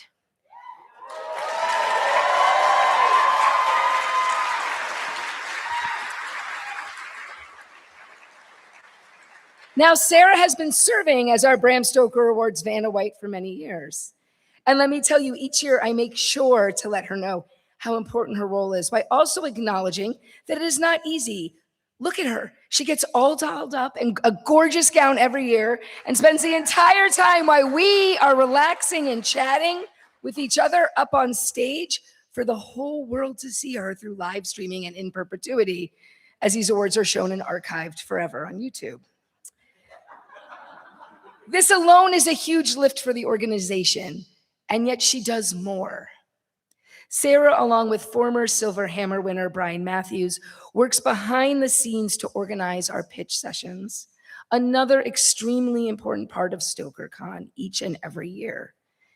And as a Bram Stoker award-winning author herself and a 3-time nominee on top of that for her writing, Sarah understands how important these pitch sessions truly are. But wait, there's even more. You probably saw Sarah at the registration table at some point this weekend. She has been a rock star organizing this important first stop for all attendees. But let me tell you a little story about last year, about how Sarah saved StokerCon. This may sound like an exaggeration, and while I may be taking some artistic license here to serve the narrative, it really isn't as big an exaggeration as you may think. For a variety of reasons, when we arrived at StokerCon last year, the entire registration situation was not ideal. From where we would even have the registration, to how the lines would even flow, to where the bags and shirts would be stored, to the badges, everything was up in the air. And this was Wednesday afternoon, less than 24 hours from when registration was going to open. Sarah, as she does every year, popped in to see if we needed her to help. It's like as soon as she arrived. Without even being told, she noticed how far behind we were in the registration organization, and she knew time was short, so she sprung into action. Sarah gathered the badges, she grabbed the paper lists, and then she pulled a group of people and moved everyone to a side room and literally took a group of people she never met, many of whom had never met each other, and got them to work together to make sure that all of you got to attend StokerCon. Sarah and her team worked hard without breaks until the moment registration opened. She allowed her volunteers to go grab food, but for herself, she was going to go without. And I know this because I personally made a run to get her lunch because I knew she would run out of steam at some point and the table was just about to open. As you may notice, there's a theme to this speech, and it's, but wait, there's more. Sarah did all of this as someone who paid to come to the conference as a writer. Yes, she knew she would be assisting with the pitch sessions, and of course, Saturday night she would be up here for everyone as our Vanna White, but she gave up her own time attending panels, connecting with other authors, focusing on her own writing to help every single one of us. It is this selflessness and quite honestly conference-saving volunteering which led the HWA Board of Trustees to choose Sarah Reed as this year's Karen Lansdale Silver Hammer Award winner. It really could have been any year when we picked Sarah for this service award with all she does to help us, but last year stood out to us. It was something we unanimously felt was worthy of honoring her for publicly. On a personal note, I got to know Sarah through her writing as I was the first novel jury chair when her novel, The Bone Weaver's Orchard, took home the 2019 Bram Stoker Award at the virtual 2020 ceremony. And then as we volunteered together in various roles at StokerCon over the years, we started to become friends because, you see, Sarah is also a librarian. Because quite honestly, all the best of us here are, even the ones you don't know about. We are all hiding in plain sight and kicking ass. But seriously, Sarah serves patrons at a public library in Wisconsin where she brings that same level of compassion, determination, organization, selflessness, and kindness at work as she does through volunteering for the HWA. So I am never surprised when Sarah steps up to help us. It is part of who she is as a human, and it is one of the reasons we are such good friends. Sarah, thank you for everything you do to help make StokerCon the wonderful experience it is for all of our attendees.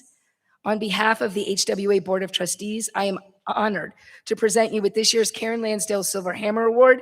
And most importantly, we have made sure that you do not have to give the award to yourself. Kevin.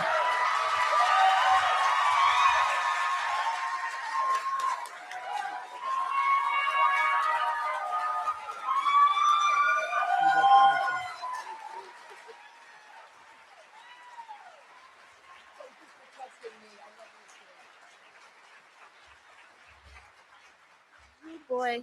Ooh. I'm used to hiding back there.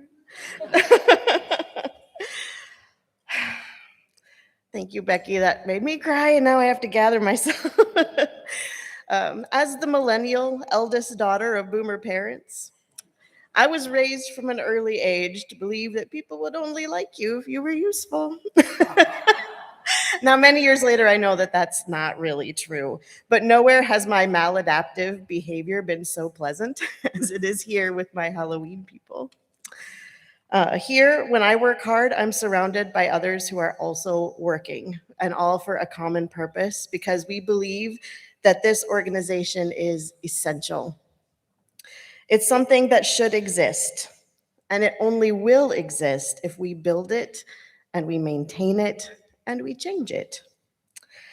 Every January, when membership fees come due, there are public discussions about whether or not it's worth it to join the HWA. And those with doubts always ask the same thing: what can I get out of it? And my answer is always the same: you get out of it what you put into it. It's the same thing with your education, your job, your family. If you want to say and how works are nominated for awards, join a jury. If you want to see more opportunities for new writers, join the mentor program. If you want to meet more people at StokerCon, volunteer at the registration table. Please. If you want to see Brian Matthews turn kind of purple, mix up the statues in the middle of the awards ceremony. All I'm saying is that there are a lot of perks to volunteering. In the library world, I run a lot of programs, and my favorite type of program to run is one where you bring together a group of people with common interest and a dedication to lifelong learning.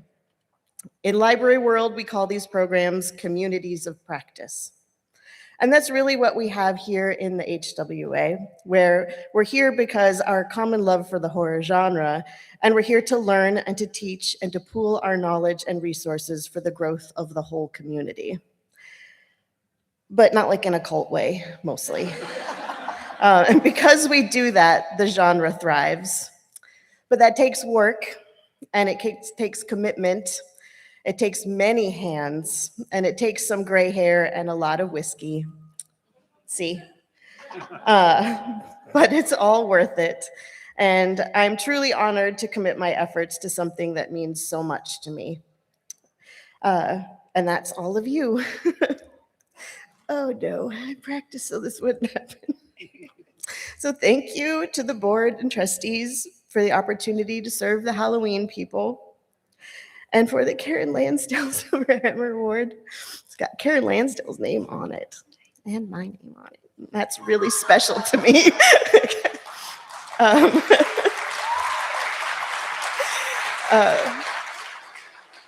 And I think my therapist might have been a little bit wrong, because right now appreciation does feel a lot like love. But I think that's because the Halloween people do everything with love. And I love all of you. I really do. And if you need anything, just let me know. Thank you.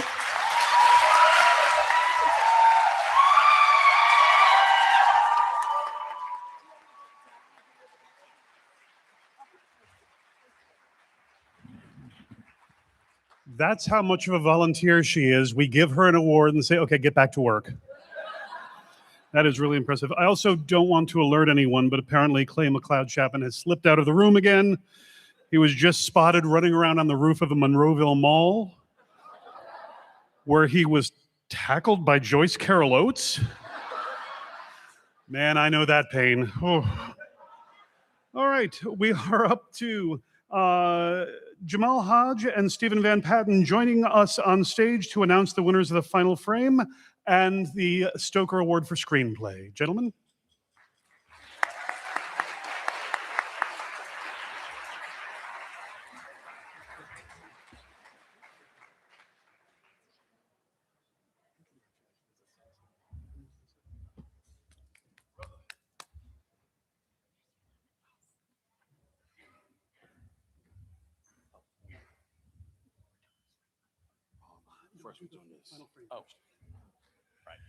Hey guys, what's up? I'm Jonathan Lees.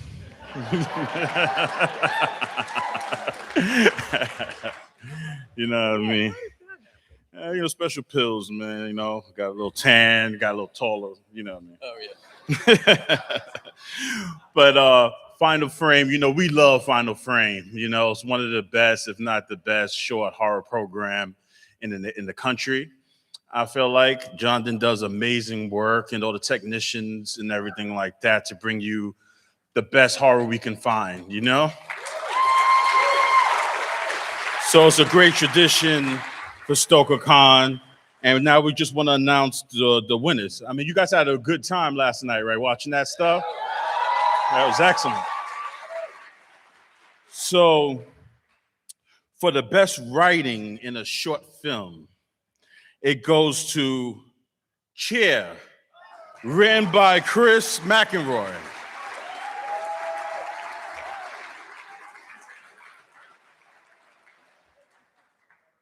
For the runner-up, so not the first place award, but the runner-up to the first place award film, it goes to Man Eating Pussy. Written and directed by Emily Lawson. And our grand prize goes to Scissors. Director Hannah Aline. The lady's on fire. All right. And last but not least is our audience award. To me, this is my favorite award as a filmmaker. So the audience award goes to Chair, written and directed by Chris McElroy.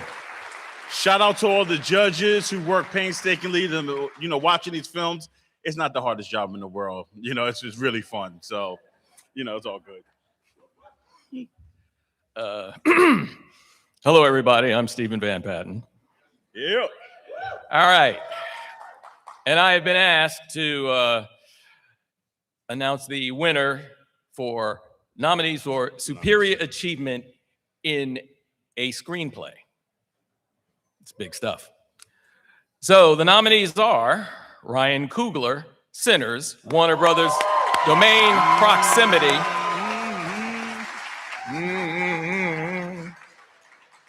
Zach Kreger, Weapons, New Line Cinema. Domain, Subconscious. Alex Garland, 28 years later, Sony, Columbia Pictures, TSG Entertainment. Drew Hancock, Companion, New Line Cinema, Boulder Light Pictures, Vertigo Entertainment. Danny Filippo and Bill Hinsman, I hope I'm saying that right. Yep. Bring Her Back, Causeway Films, Salmira Productions, the South Australian Film Corporation. And the Bram Stoker Award goes to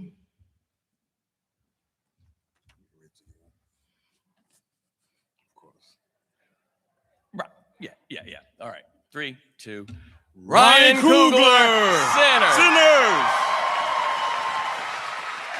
Baby. Unfortunately, Ryan couldn't be here tonight. The HWA accepts this award on his behalf. Somebody save me.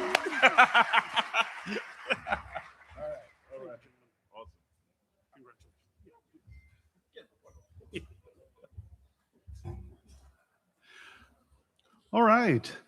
Coming up next is the Outstanding Achievement in Short Fiction, presented by Alma Katsu and Nat Cassidy. Sorry, Nat.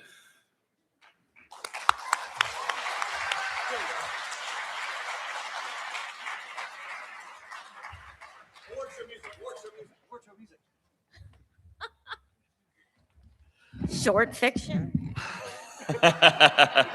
It's nothing personal. Alma, what's the shortest scary story you can think of? Oh, let me think. How about she learned about monsters from the man who lived in the empty house next door? That's good. That's good. I'm going to say for sale, baby shoes, feet extra. Okay, so we've showed you, right, how hard it is to write really good short horror. But we have a few people who have They done showed it us how even it's better. done. Yeah, Yeah. they showed us how it's done. Do you want to get started? I'll get started. So the nominees for superior achievement in short fiction are L.E. Daniels, Stomata, Darkness Most Foul, the godmother of horror press. R.J. Joseph, Inheritance. Full Throttle. A Dark Dozen Anthology, Uncomfortably Dark Publishing. Jocelyn Chapaniak Galace, St. Dimphna's School for Borderland Girls, Weird Horror Number 10, Undertow Publications. Anna Taborska, Irreversible, Witches and Witchcraft, an anthology of stories, poems, and essays, Hippocampus Press. And Champ Wong Satayanant, Autogas Ferryman, Nightmare Magazine number 156, Adamant Press. And the Stoker goes to. If you're wondering why I was jumping around, it's because I stuck them with the really hard names. Please forgive any mispronunciations. R.J. Joseph, Inheritance, Full Throttle, a Dark Dozen Anthology, Dark Publishing.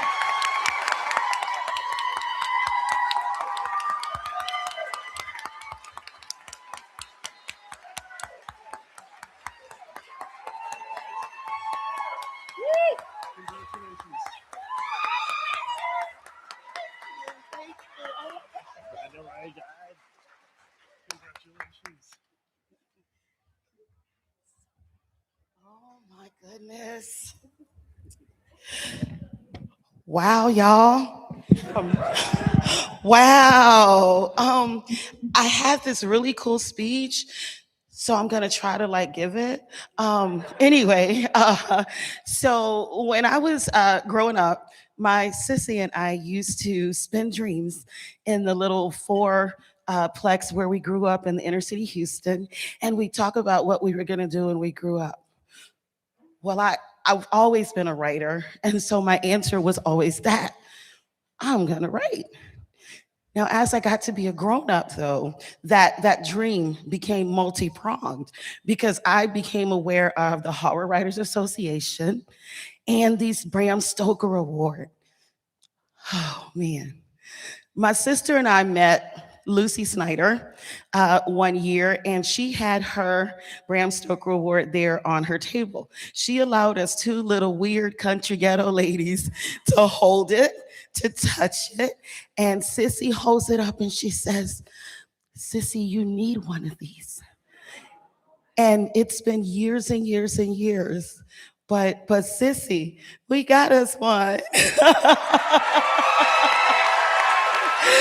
I have to thank my family, and this is biological and found family, who hear way too much about these stories of mine anyway.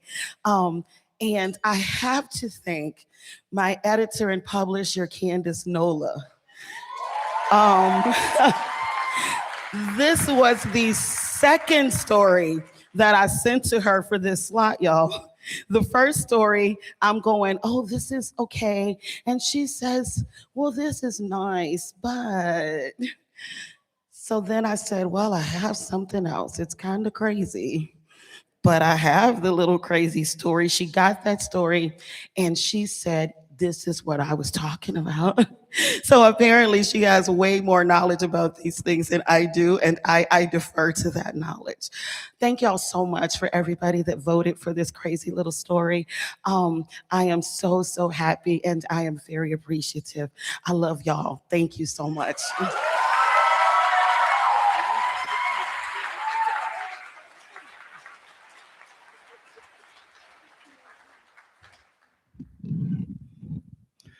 Coming up next is the Outstanding Achievement in Fiction Collection. Rebecca Rowland and Michael Bailey coming up to present.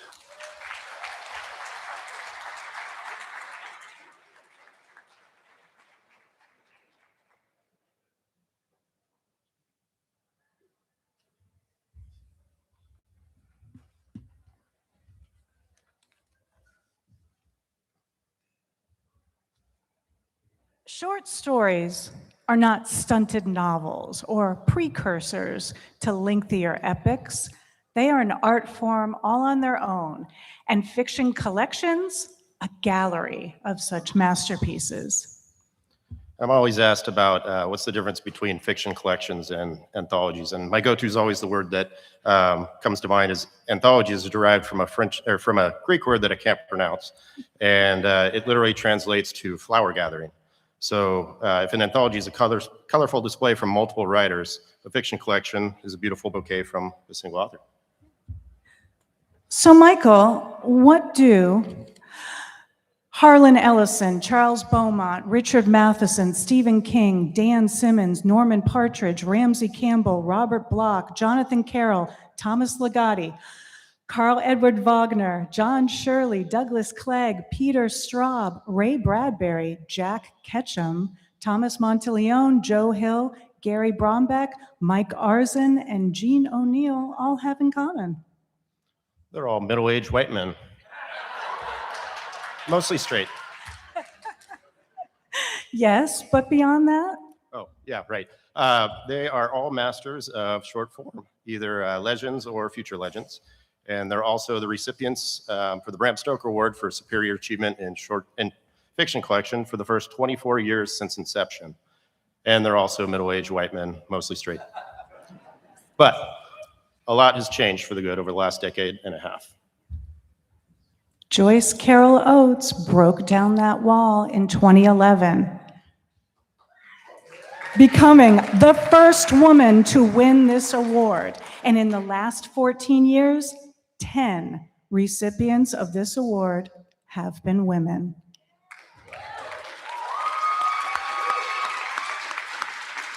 In the last decade and a half, this category, like the others, has been more diverse, and it's about damn time. And this year, of course, is no exception. I mean, look at all these beautiful flowers. So without further ado, this year's fiction collection category recognizes the following future legends of the short form. Clay McLeod Chapman, Acquired Taste, Titan Books.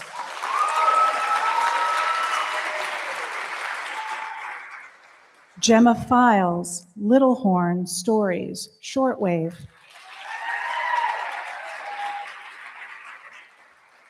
John Langan, Lost in the Dark and Other Excursions, Word Horde. Haley Piper, Teenage Girls Can Be Demons, Titan Books.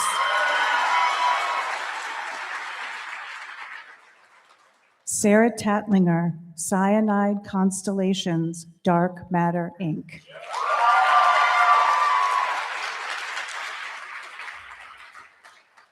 And the Bram Stoker Award this year goes to John Langan, Lost in the Dark and Other Excursions, Word Horde.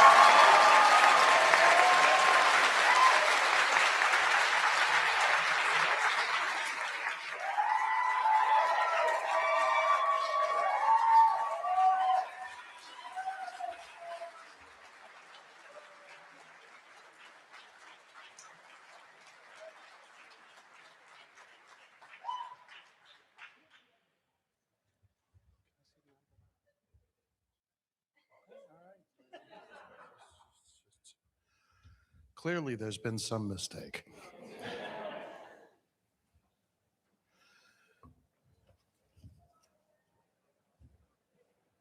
Thank God I wrote this afternoon. I sold my first story to the Magazine of Fantasy and Science Fiction in the summer of 2000. I can still remember standing at the end of the driveway, the acceptance check in my hand, momentarily unable to understand what I was looking at. There is a direct line between that moment and this one. Stories of varying length have been my life as a writer, and it is particularly gratifying to be recognized for them. These stories have been written within another more profound one, and that is the story of my relationship to my wife, Fiona. On Monday, we'll celebrate our 25th anniversary. And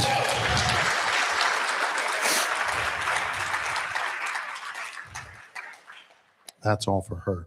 And it is not an exaggeration to say that without her love and support, I would not be here tonight. So thank you, love, for everything. Love you. I've benefited from the love and support of my children, David and Kayla, and from so many good friends. I cannot name them all, but Laird Barron, Michael Sisko, Brian Evanson, Stephen Graham Jones, Sarah Langan, and Paul Tremblay deserve special mention. Their work has made me want to be a better writer. And so has the work of my fellow nominees. Clay, Gemma, Haley, and Sarah have authored powerhouse collections. And if you have not read them, you owe it to yourself to do so. Being included in their company is an honor. Ellen Datlow will be angry with me if I don't thank the editors who have helped these stories to be their best. And I dare not risk her wrath. So thanks to those editors, especially Ellen, and to my publisher, Ross Lockhart, for his continued support. And I couldn't do this without my terrific agent, Ginger Clark, and her amazing team. And thank you to everyone who has embraced Lost in the Dark. We live in dark times, and it is easy to feel lost, but at least we have another, and that is something. Thank you very much.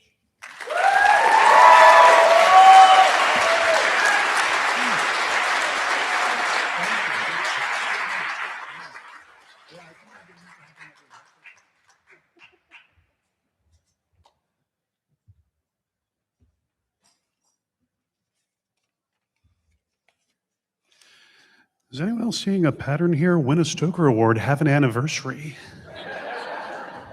Love is in the air. It's wonderful.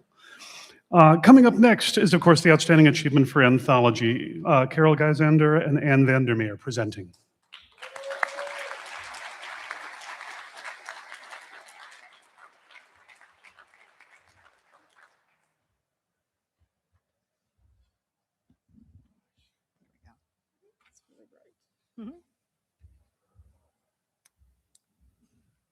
I love anthologies. I love reading them and working on them. Anthologies allow the reader the opportunity to explore many voices and worlds, all in one place. And they're expertly curated by knowledgeable editors. It's hard work, but it's worth it. I agree, Anne. It's a big job to collect the stories and select the ones that meet the theme in an interesting way, edit them, and communicate with all the authors, not to mention the fun challenge of deciding the story order. But I've learned something new with every one I've done. We have a terrific group of editors and anthologies this year, and now the finalists for Superior Achievement in an anthology. Julie C. Day, Karina Bissett, and Craig Lawrence Gidney, editors. Storyteller, a Tanith Lee tribute anthology, Essential Dreams Press.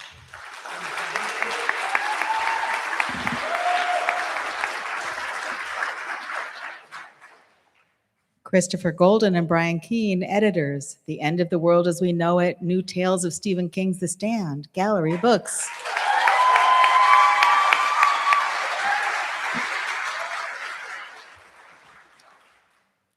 Christy Parkolsky, editor, Silk and Sinew, a collection of folk horror from the Asian diaspora, Bad Hand Books.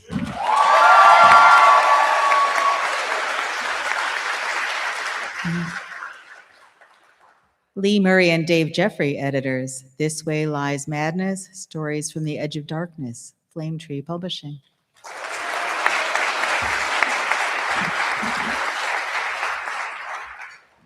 Lindy Ryan and Stephanie M. Wadovich, editors. Howl, an anthology of werewolves from women in horror, Black Spot Books.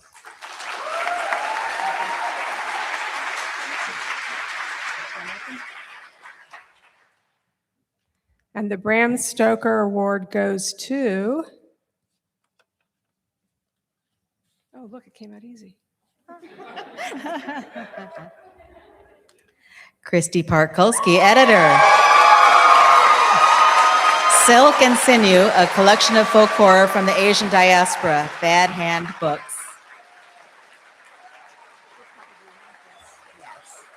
Good idea.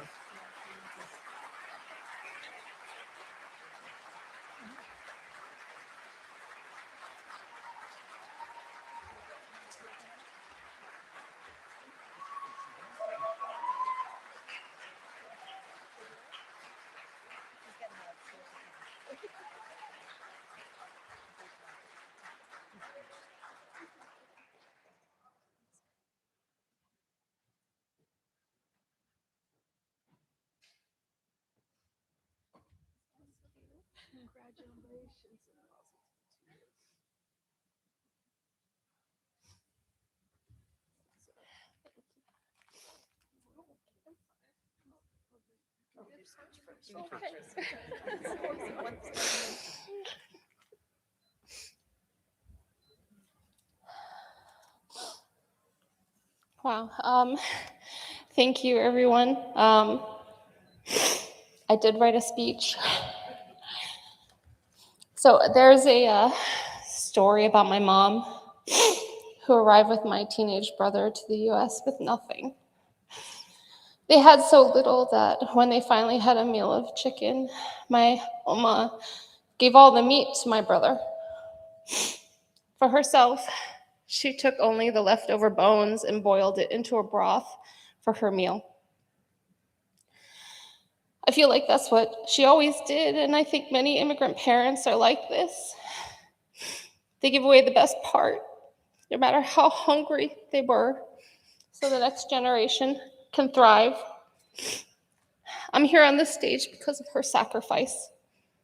Oma, I wish you were here to see this. This award is for you. To every single contributors, writers, and artists alike, thank you for trusting me with your work, for honoring this anthology with your strength. This award belongs to you as much as me. You are powerful, and your words are vital. Lee, Genevieve, Angela, Rena, my dear sisters, I would not be here without you, without your support, your encouragement, and belief in me. It's meant everything. Thank you to everyone who championed this anthology, to the incredible authors who took the time to read and blurb it, Bad Hand for publishing it, for saying yes.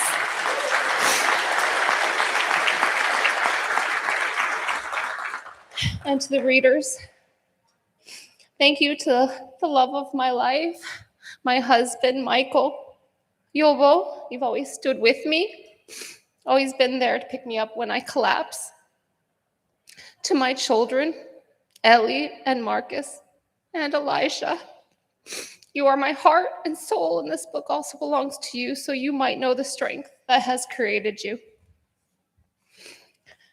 I'd like to finish with the dedication found in Silk and Sinew. This is for the ancestors, for us, for the ache of loss we cannot name, for home, wherever we have built it. We belong. Fuck ICE. Thank you.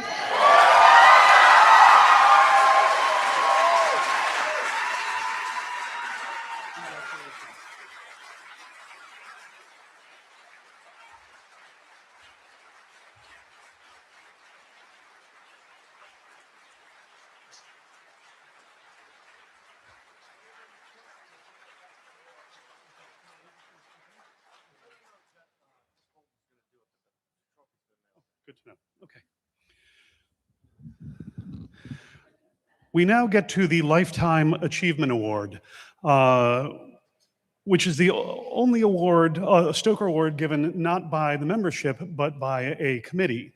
And I would like to thank the members of that committee, Genevieve Flynn, R.J. Joseph, Cynthia Pelayo, and Tim Wagoner, for the incredible amount of work that goes into considering candidates, going through all the nominations, and then making what is an impossible decision. So please, thank the committee.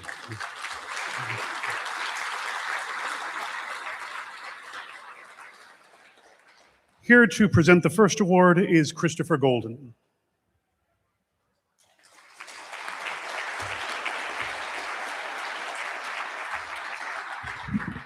And I like this part of the ceremony because this is when I get to sit down finally.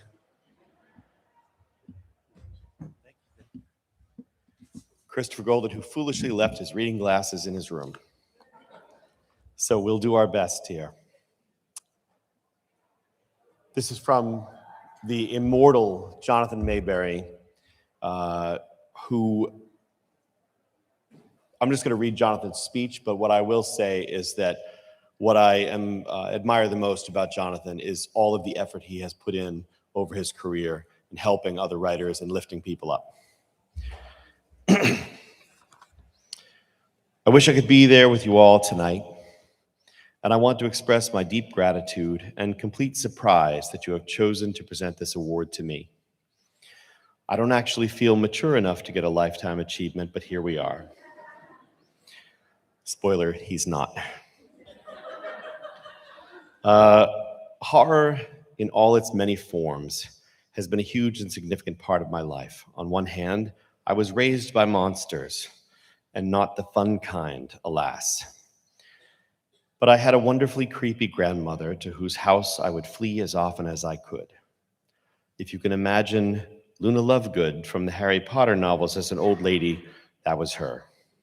She believed in everything: ghosts, goblins, church grims, hinky punks, vampires, werewolves, pretty much all of it.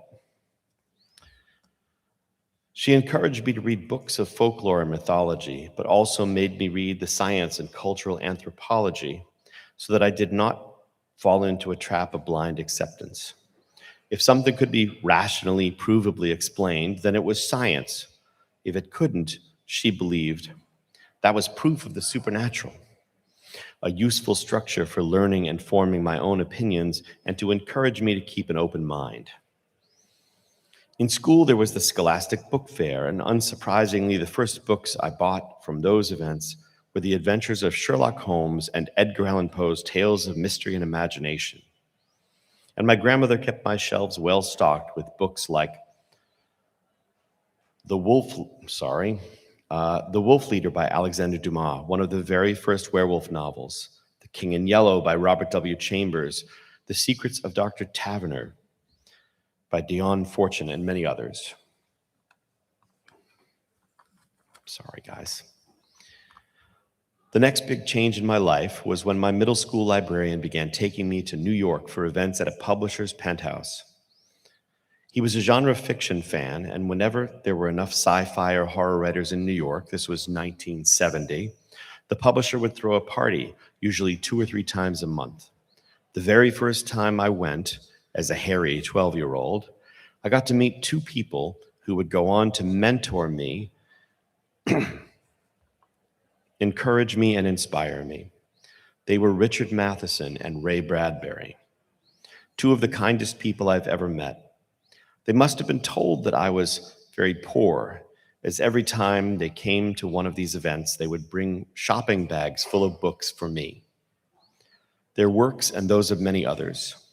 On Christmas of that year, Bradbury gave me a copy of The Haunting of Hill House by Shirley Jackson.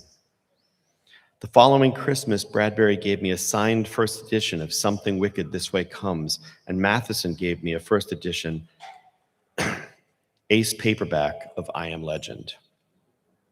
Yes, I am fully aware of how random and lucky I was and am. Over the years, I've met so many great writers, some of whom are household names, and many who should be. I learned about the breadth and depth of horror storytelling, a fact that makes our genre wildly difficult to describe. My early career was focused entirely on nonfiction, magazine features, how-to articles, college textbooks, and nonfiction works on the folklore of supernatural predators. It was while writing one of those, The Vampire Slayer's Field Guide to the Undead, the only book I've done under a pen name, that I began to get the itch to try fiction. After all, my mentors were fiction masters. I wrote a horror novel, mostly to get it out of my system. I spent 3.5 years writing it and another 18 months revising it. I assumed it would flop because I'd never taken a creative writing course. I studied journalism at Temple University. But I figured, what the hell, so I pitched it to 10 big New York agents, and was astonished that 6 asked for full or partials. Must have been a slow week in New York. Of those 6, 4 offered to represent the book. I went with Sarah Crow, who said she was willing to follow wherever my writing went, horror, thrillers, comics, whatever. She went out shopping with it and sold it to the second editor who read it, Michaela Hamilton at Kensington. All of this left me both dazed and confused. And then I woke up to an email saying the novel Ghost Road Blues had been nominated for 2 Bram Stoker Awards, Best First Novel and Novel of the Year. That was weird. Deeply, deeply weird. My first reaction was, how the hell was I on that list? At Stoker Banquet in Toronto in 2007, Steve King trounced my ass with Lisey's Story, so Novel of the Year was out. This was a shock to no one. Hell, even I voted for King because I read that book. But when they read my name for the Best First Novel, I think I experienced the first and clearly only time that I was at a loss for words. To this day, I have no idea what I said during the acceptance speech, likely gibberish and probably in some eldritch language. That award was put in my hands that night.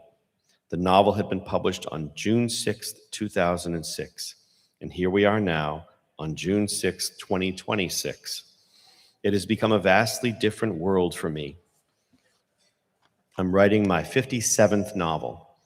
I have been a board member of the HWA. I've been a mentor. I've edited anthologies to support the organization.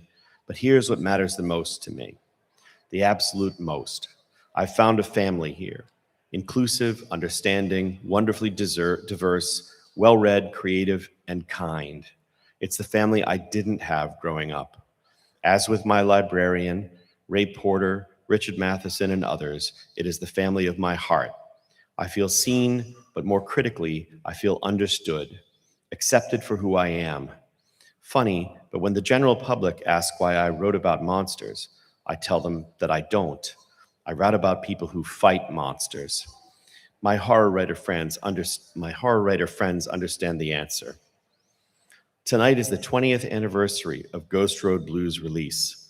Tonight, I, along with my dear friend and colleague Lisa Morton, are being honored by people we honor, by people we love and respect.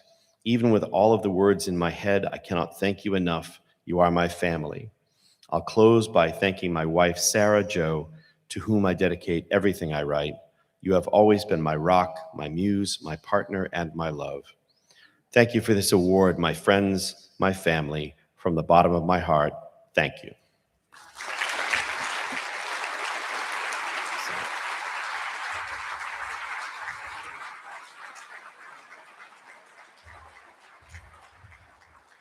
And now, coming to our stage to present the second Lifetime Achievement Award, running to the stage to present the second Lifetime Achievement Award, John Palisano.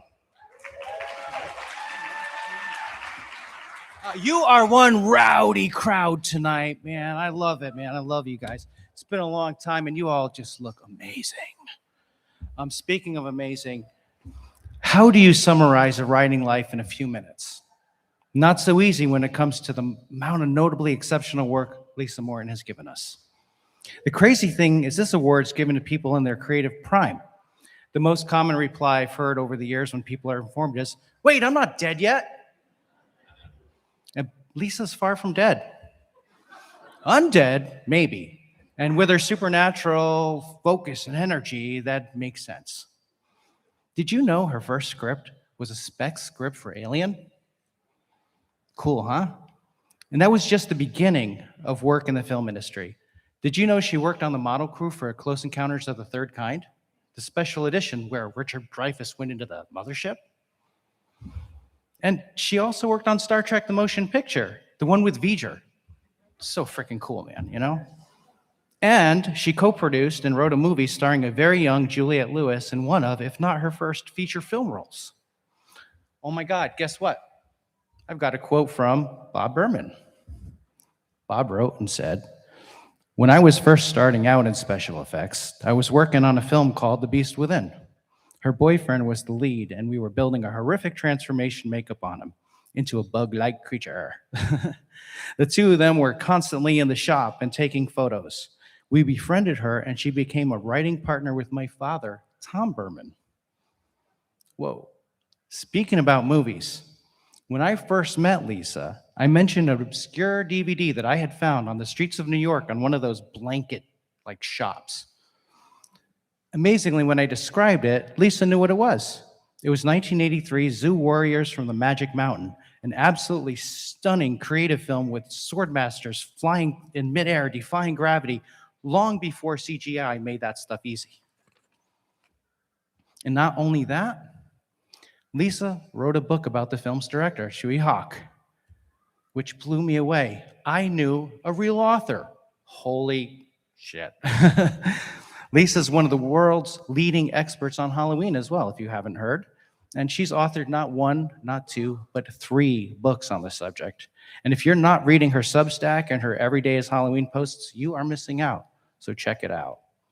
Oh, we've got another quote from Ellen. Thank you, Ellen. Woo.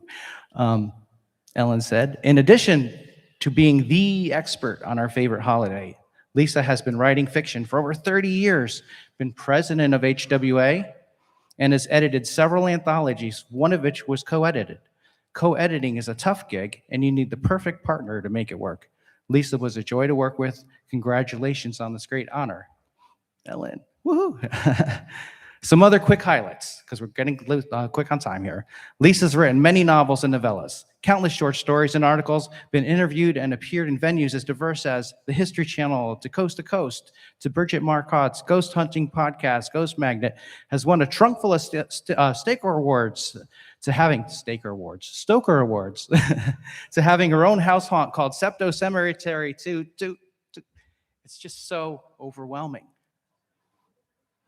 And as someone who has steered the reins of the great ship HWA, whose inhabitants are often just one rogue wave between celebration and mutiny, while navigating routes eager to take their strongest hits against her hull, I admire her resolve and ability to not let things get under her skin and stay the course, and for continuing to produce amazing work all the while, defying gravity like a true zoo warrior of the word. Thank you for all you've done and do for the genre, and for mentoring a sea of writers, officially and unofficially, myself included. Huge congratulations, Lisa, who's far from dead, and who has an enviable amount of really cool stuff coming out imminently, and who remains as notable, as relevant, and as vital as ever. Lisa Morton.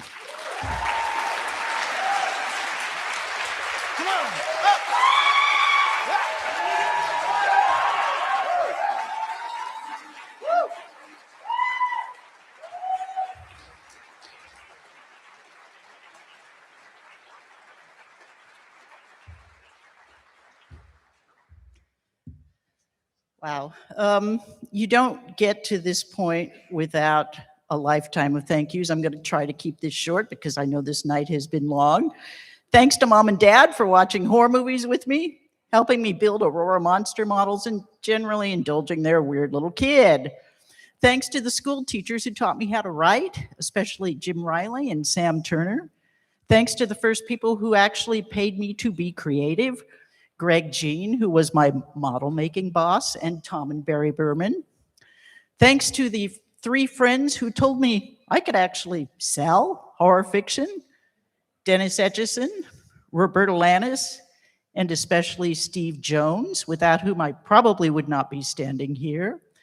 Thanks to my dear friend, John, for his lovely and very flattering words, and to Ricky, who keeps me fed and watered while I labor.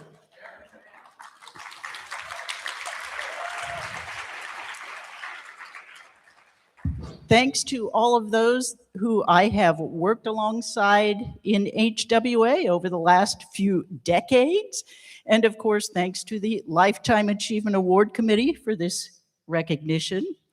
And I offer eternal gratitude to all of the previous recipients of this extraordinary honor, since their influence is the impossibly huge shadow behind all of us. Lastly, thanks to the readers, watchers, and listeners, because without you, none of us would be here. This award, of course, is a very special one that I would be thrilled to receive at any time, but I am especially happy to be receiving it now in a time when I believe the horror genre has never been more robust, more diverse, or more needed. Many of us have spent the last year and a half waking up and wondering when we slipped sideways into some other dimension. It can be hard to find the focus to create when you are surrounded by constant chaos. We are daily threatened by technology that openly steals from us. We shudder at the mad whims of billionaires, and we are bludgeoned by a daily onslaught of fresh nightmares instilled by the very people elected to protect us. But we are the ones who are best equipped to understand nightmares. We are the experts in fear, and so we know how to create art that tests fears and maybe even transforms them. As such, we all possess a power that the writers of no other literary form do. There have always been those who tried to take that power by silencing us, and there will be many more in the future, but that just means we need to scream even louder. My first creative jobs were model making and still photography. I couldn't do either of those now because I've aged to the point where my fingers shake a little. But my resolve to shout has never been stronger. I don't plan on ever letting anyone silence me, and I hope you feel the same way, because we are stronger together. As long as we continue to write with honesty and courage to shine a dark light on the horrors, and as long as we stand together, I believe we can get through these bleak, dangerous times and maybe even help a few others get through them too. As hard as we know the next few years will be, don't forget that each of us possess that power that we must never allow to languish and die. Thank you, Halloween people.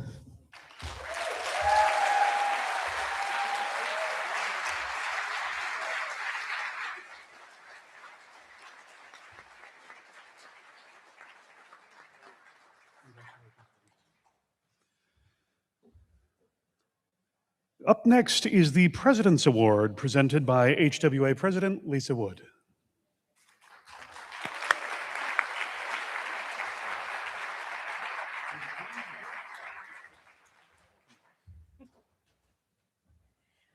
Just taking a few minutes, and you know, I only mean a few minutes. Most of you know I mean that.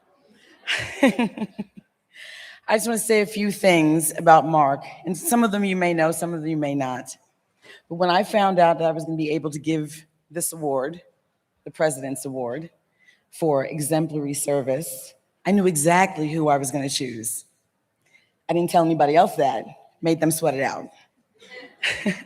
But I knew immediately, because I've known Mark, I don't even know, what do you think, about 10 years maybe, something like that? A long time. And he's always exemplified this or embodied this definition.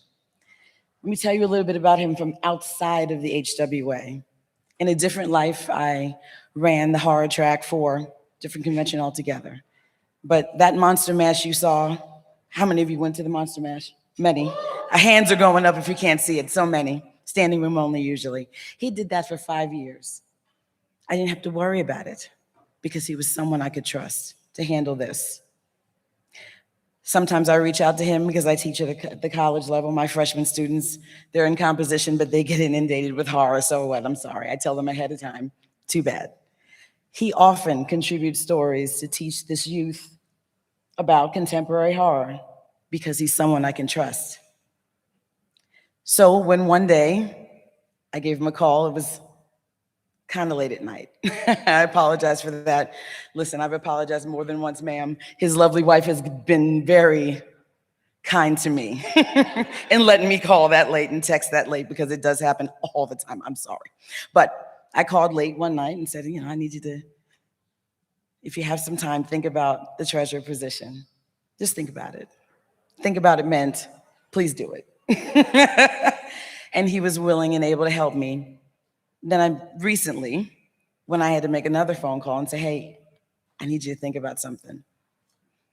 Think about being VP. Just think about it, which meant, please do it. Because he's someone I can trust. I knew I needed someone I could trust by my side. He graciously said yes. So I want you to help me in congratulating him for winning the President's Award, because there's no one else that's more deserving of this than Mark Abbott.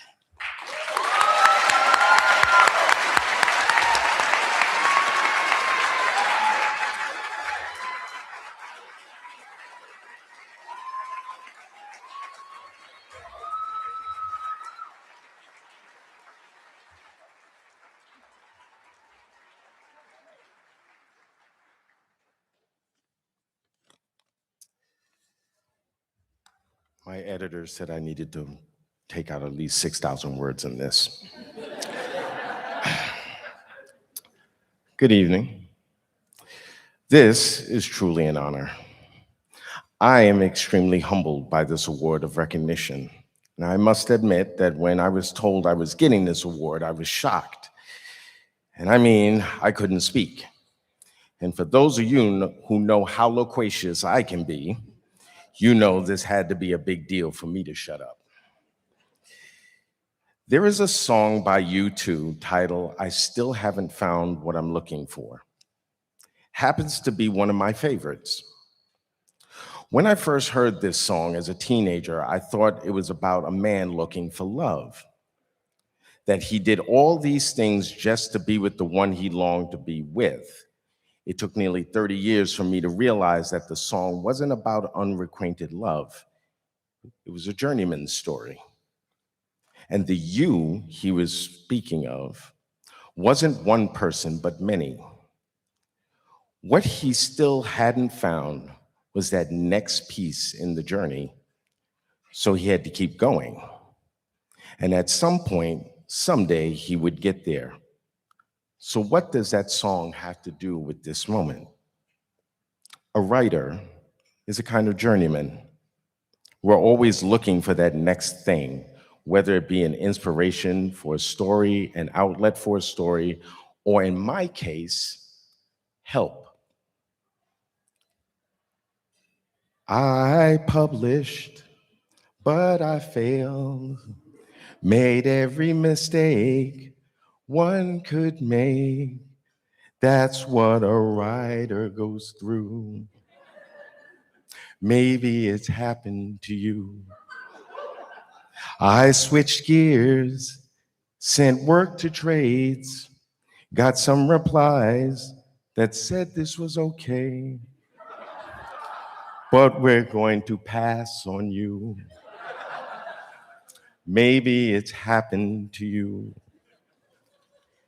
At the time, I hadn't heard of the HWA. At the time, I hadn't heard of the HWA. Deep down, I knew I needed a support system, people who not only understood what I was trying to do, but could help guide me in the right direction. And nearly every group of writers I hooked up with, anyone with some publishing success, made me feel like I was encroaching rather than welcome. They knew people, editors, publishers, agents, but the moment I mentioned I needed one of those, the subject abruptly changed, or there was some slight dig about it being hard to sell horror. I did book fairs, I did cons, joined writing groups that have long since gone. That's what a writer goes through. It can be quite lonely too. Giving up was my plan. Felt like a failure. Do you understand? Didn't know what else to do. Maybe it's happened to you because I still hadn't heard of the HWA. Yes, I still hadn't heard of the HWA. Now, sometimes in life, that thing you needed and you were searching for but can't find finds you. The HWA found me on a panel I wasn't even supposed to be on at a now defunct con. This guy, you might know him, James Chambers. Yeah, him. He was sitting next to me on that panel, heard me mention I write horror, invited me to an HWA meeting in Manhattan, and I thought, great, another writing group. Well, at least they write horror. I accepted, showed up, and quickly realized this wasn't just a writing group.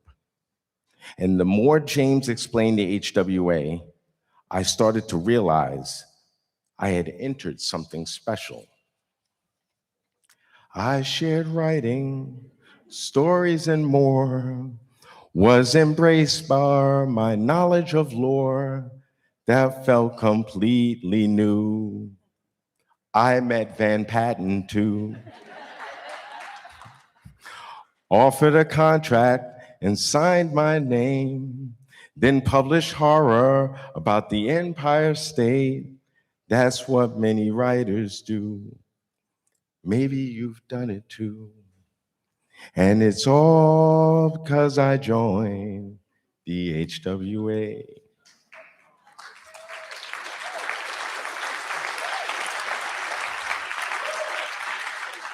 My journey continued and to my first ever StokerCon in Providence. And in hindsight, the fact that I arrived in a place called Providence now feels kismet. Now I was there, I met many of you for the first time.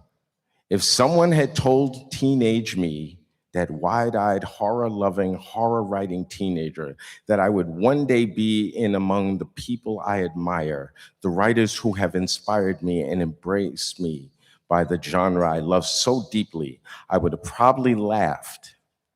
But there I was, asked to moderate a panel, volunteer at the registration table. I got a chance to pitch a story to a publisher and agent.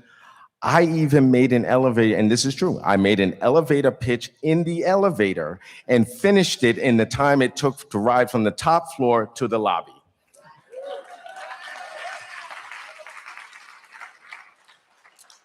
To be embraced by so many authors I had never met, to be told that one of my stories had been read and enjoyed, to be offered guidance, actual advice I could use, and 2 days later receive a request for my manuscript. No one treated me like I was just trying to get a hookup or a favor. I hadn't just found my tribe. I was home. Now here's the thing about belonging to a tribe. It's not all about receiving. For every wonderful opportunity that came my way, somewhere out there was a horror writer starving for the same, who, like me, had never heard of the HWA. So when the chapter got a table at different cons, I volunteered at the chapter table. I became a mentor, I joined committees, and when the call came to take the role of treasurer, I accepted the offer graciously. Why? Because my tribe needed me. In the hour of my own need, the tribe was there. And so it was only right that I answered the call. And one would think this is where the journey rests, but the journey didn't stop there, because what happened next was neither planned or expected. This latest call to be your vice president was not a role I had ever considered pursuing. When I was approached, I did not come with a swift answer. If I can be honest, tribe, it scared me. We often talk about imposter syndrome when it comes to our place in certain circles, and the syndrome hit me like a freight train. But at the time, there was this sliver of me that said, they wouldn't ask you if they didn't feel you weren't strong enough for this deal. The tribe believes in you, so believe in yourself too. You want to help, do what's right, just go clear it with your wife. Like you usually do. The tribe believes in you. It was time to move up in the HWA. So several days later, I called our president, El Marie, and I accepted the position humbly. And here is what I know. This space I occupy is temporary, but while I'm here, I will do everything I can within the scope of my abilities, within the range of my responsibilities, to help you, this tribe of writers, artists, devotees to the world of horror, and on your journey, just like you have helped me on mine. Who knows where this journey may take us? The important thing is we're doing it together. This journeyman may still haven't found what he is looking for, but he recognizes home when he reaches it. Thank you, friends. Thank you, tribe. Thank you, HWA.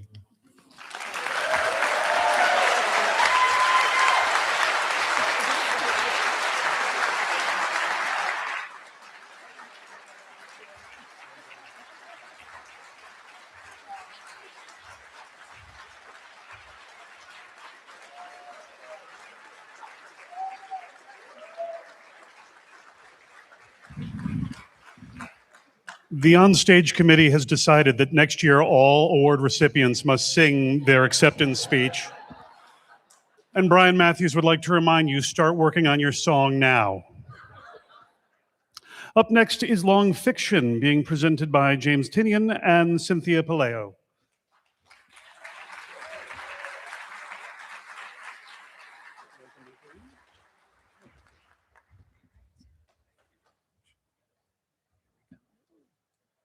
I brought my reading glasses. Do you want to read? How do you want to do it? I'll start it. Okay. Yeah. The nominees for Superior Achievement in Nonfiction are Nathan Ballingrud for Cathedral of the Drowned, Tor Nightfire, Titan Books.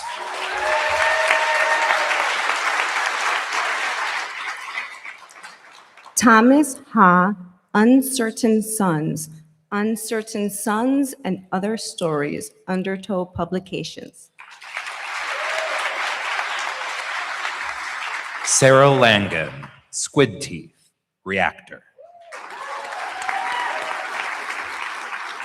Sarah Langan, Pam Kowalski is a Monster, Raw Dog Screaming Press. AC Wise, Wolf Moon, Antler Moon, Reactor. And the Bram Stoker Award goes to We have a tie. Yeah, you go first. Nathan Ballingrud, Cathedral of the Drowned, Tor Nightfire, Titan Books, and AC Wise, Wolf Moon, Antler Moon, Reactor. Nathan couldn't be here tonight. Accepting on his behalf is Ellen Datha.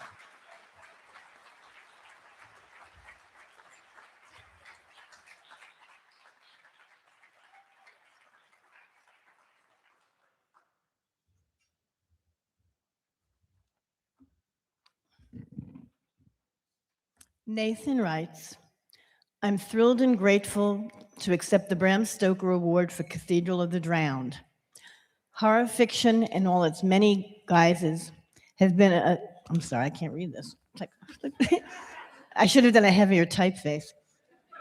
Horror fiction in all its many guises has been a source of inspiration, comfort, excitement, and happy dread throughout my life. I believe the people who write horror and the people who read it are engaged in an exploration of the darkest foundations of the human experience. This is why what is designed to disturb often also brings comfort. We recognize ourselves in it. Fundamentally, it's the literature of what's true. Also, it's just a ton of fun. Thank you to Ellen Datlow and Matt Rusin at Tour Nightfire for letting me run wild, and to my agent, Renee Zuckerbrot, and to all of you for making horror what it is. Thank you.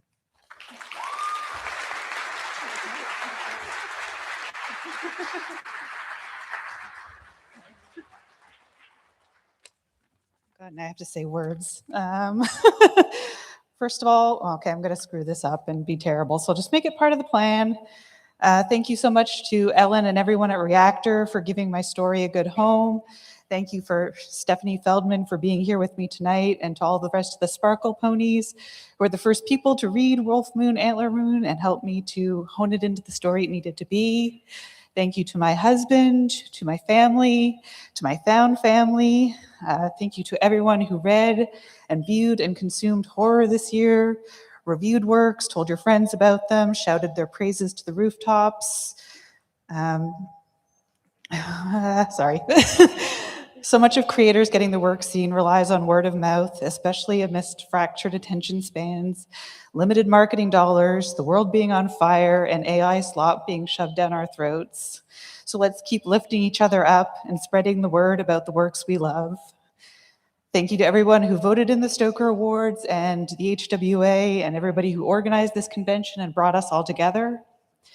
Horror has always felt like home to me, and the horror community and extended family made up of the kindest, most welcoming, and most supportive people. You are all my favorite folks to be around, and I'm so happy to know you all and revel in the darkness with you. Books matter, art matters, and horror matters, so let's all get out there and keep on being horrible and monstrous and bloody and ungovernable together. Thank you.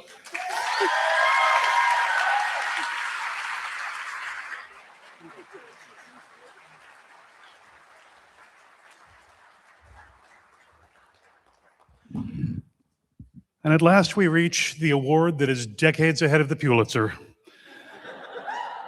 The Outstanding Achievement in a Novel.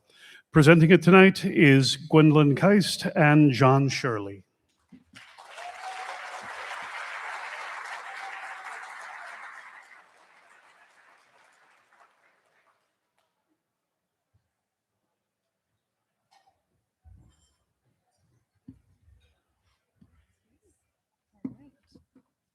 You ready?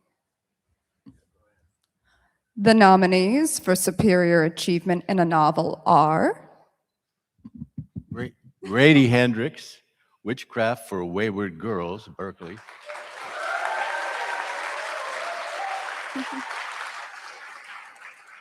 Joe Hill, King Sorrow, William Morrow.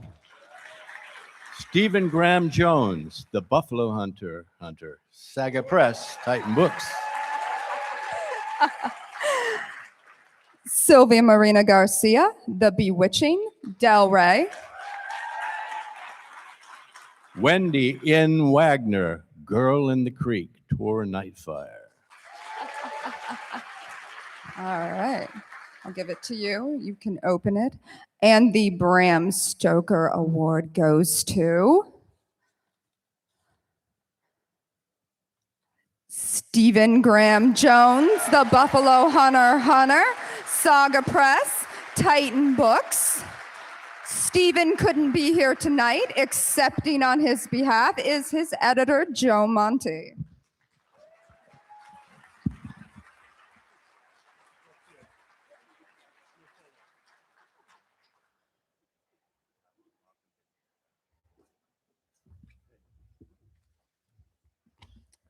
Hello. So, yeah, I'm Joe Monti. I'm the editorial director of Saga, and Stephen left me this speech. Thank you to the Stoker Award Committee here for all of their hard work. It's been an honor to be on the ballot with these amazing novels, these excellent writers. Thanks to the guy reading this, Joe Monti, for letting the Buffalo Hunter happen and for making it better. Thanks to my agent, BJ Robbins, for believing in it and making it better as well. Thanks to Christine Calella, my amazing publicist, for getting it and me out there. And thanks to everyone who sat in this dark little church for this story. I was there too, hiding behind a pew, trying to get each word down. I think I'm still there, really. Some novels you never really leave all the way. I'll be watching Good Stab for a while, I think. And maybe needless to say, but that's never stopped me before. Down with the Buffalo Hunters, both back then and their modern counterparts who have all of us in their sights. They may have the guns, but we have the numbers.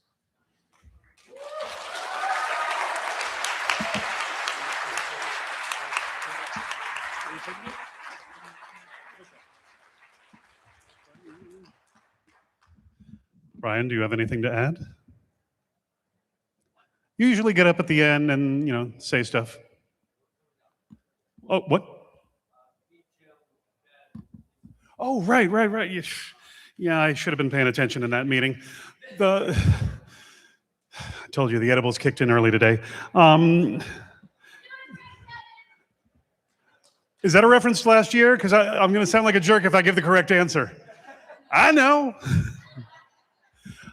Coming up, we have Lisa Morton, Ben Rubin, Jim Chambers, Maxwell Gold, and Brian Matthews to talk about StokerCon's future. In the meantime, I have been your host, Kevin Wetmore. It's been a genuine pleasure for the Bram Stoker Awards. Congratulations all.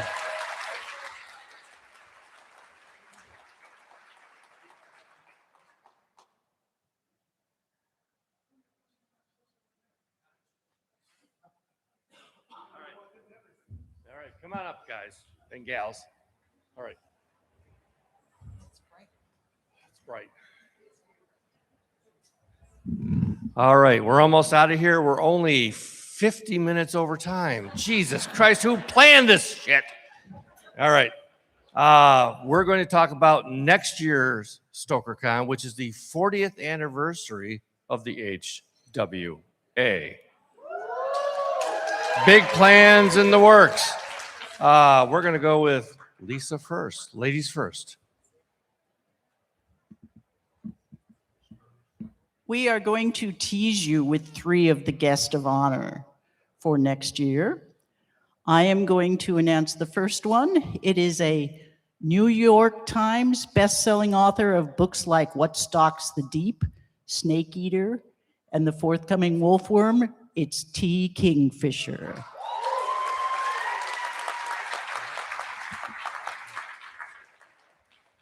Our second one, best known for her vampire novels featuring Sonia Blue and her work in comics on Swamp Thing, Nancy Collins.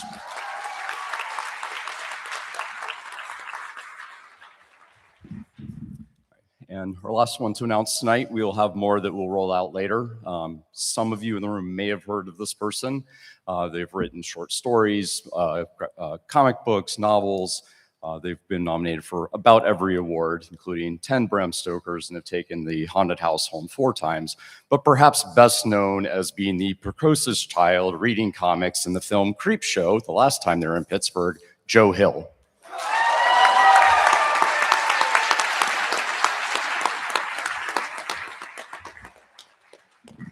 Hello, everyone. I am not announcing anybody.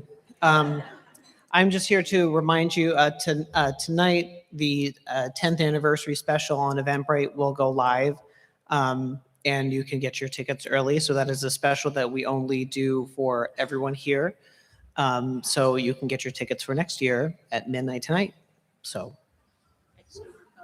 and at StokerCon.com. So.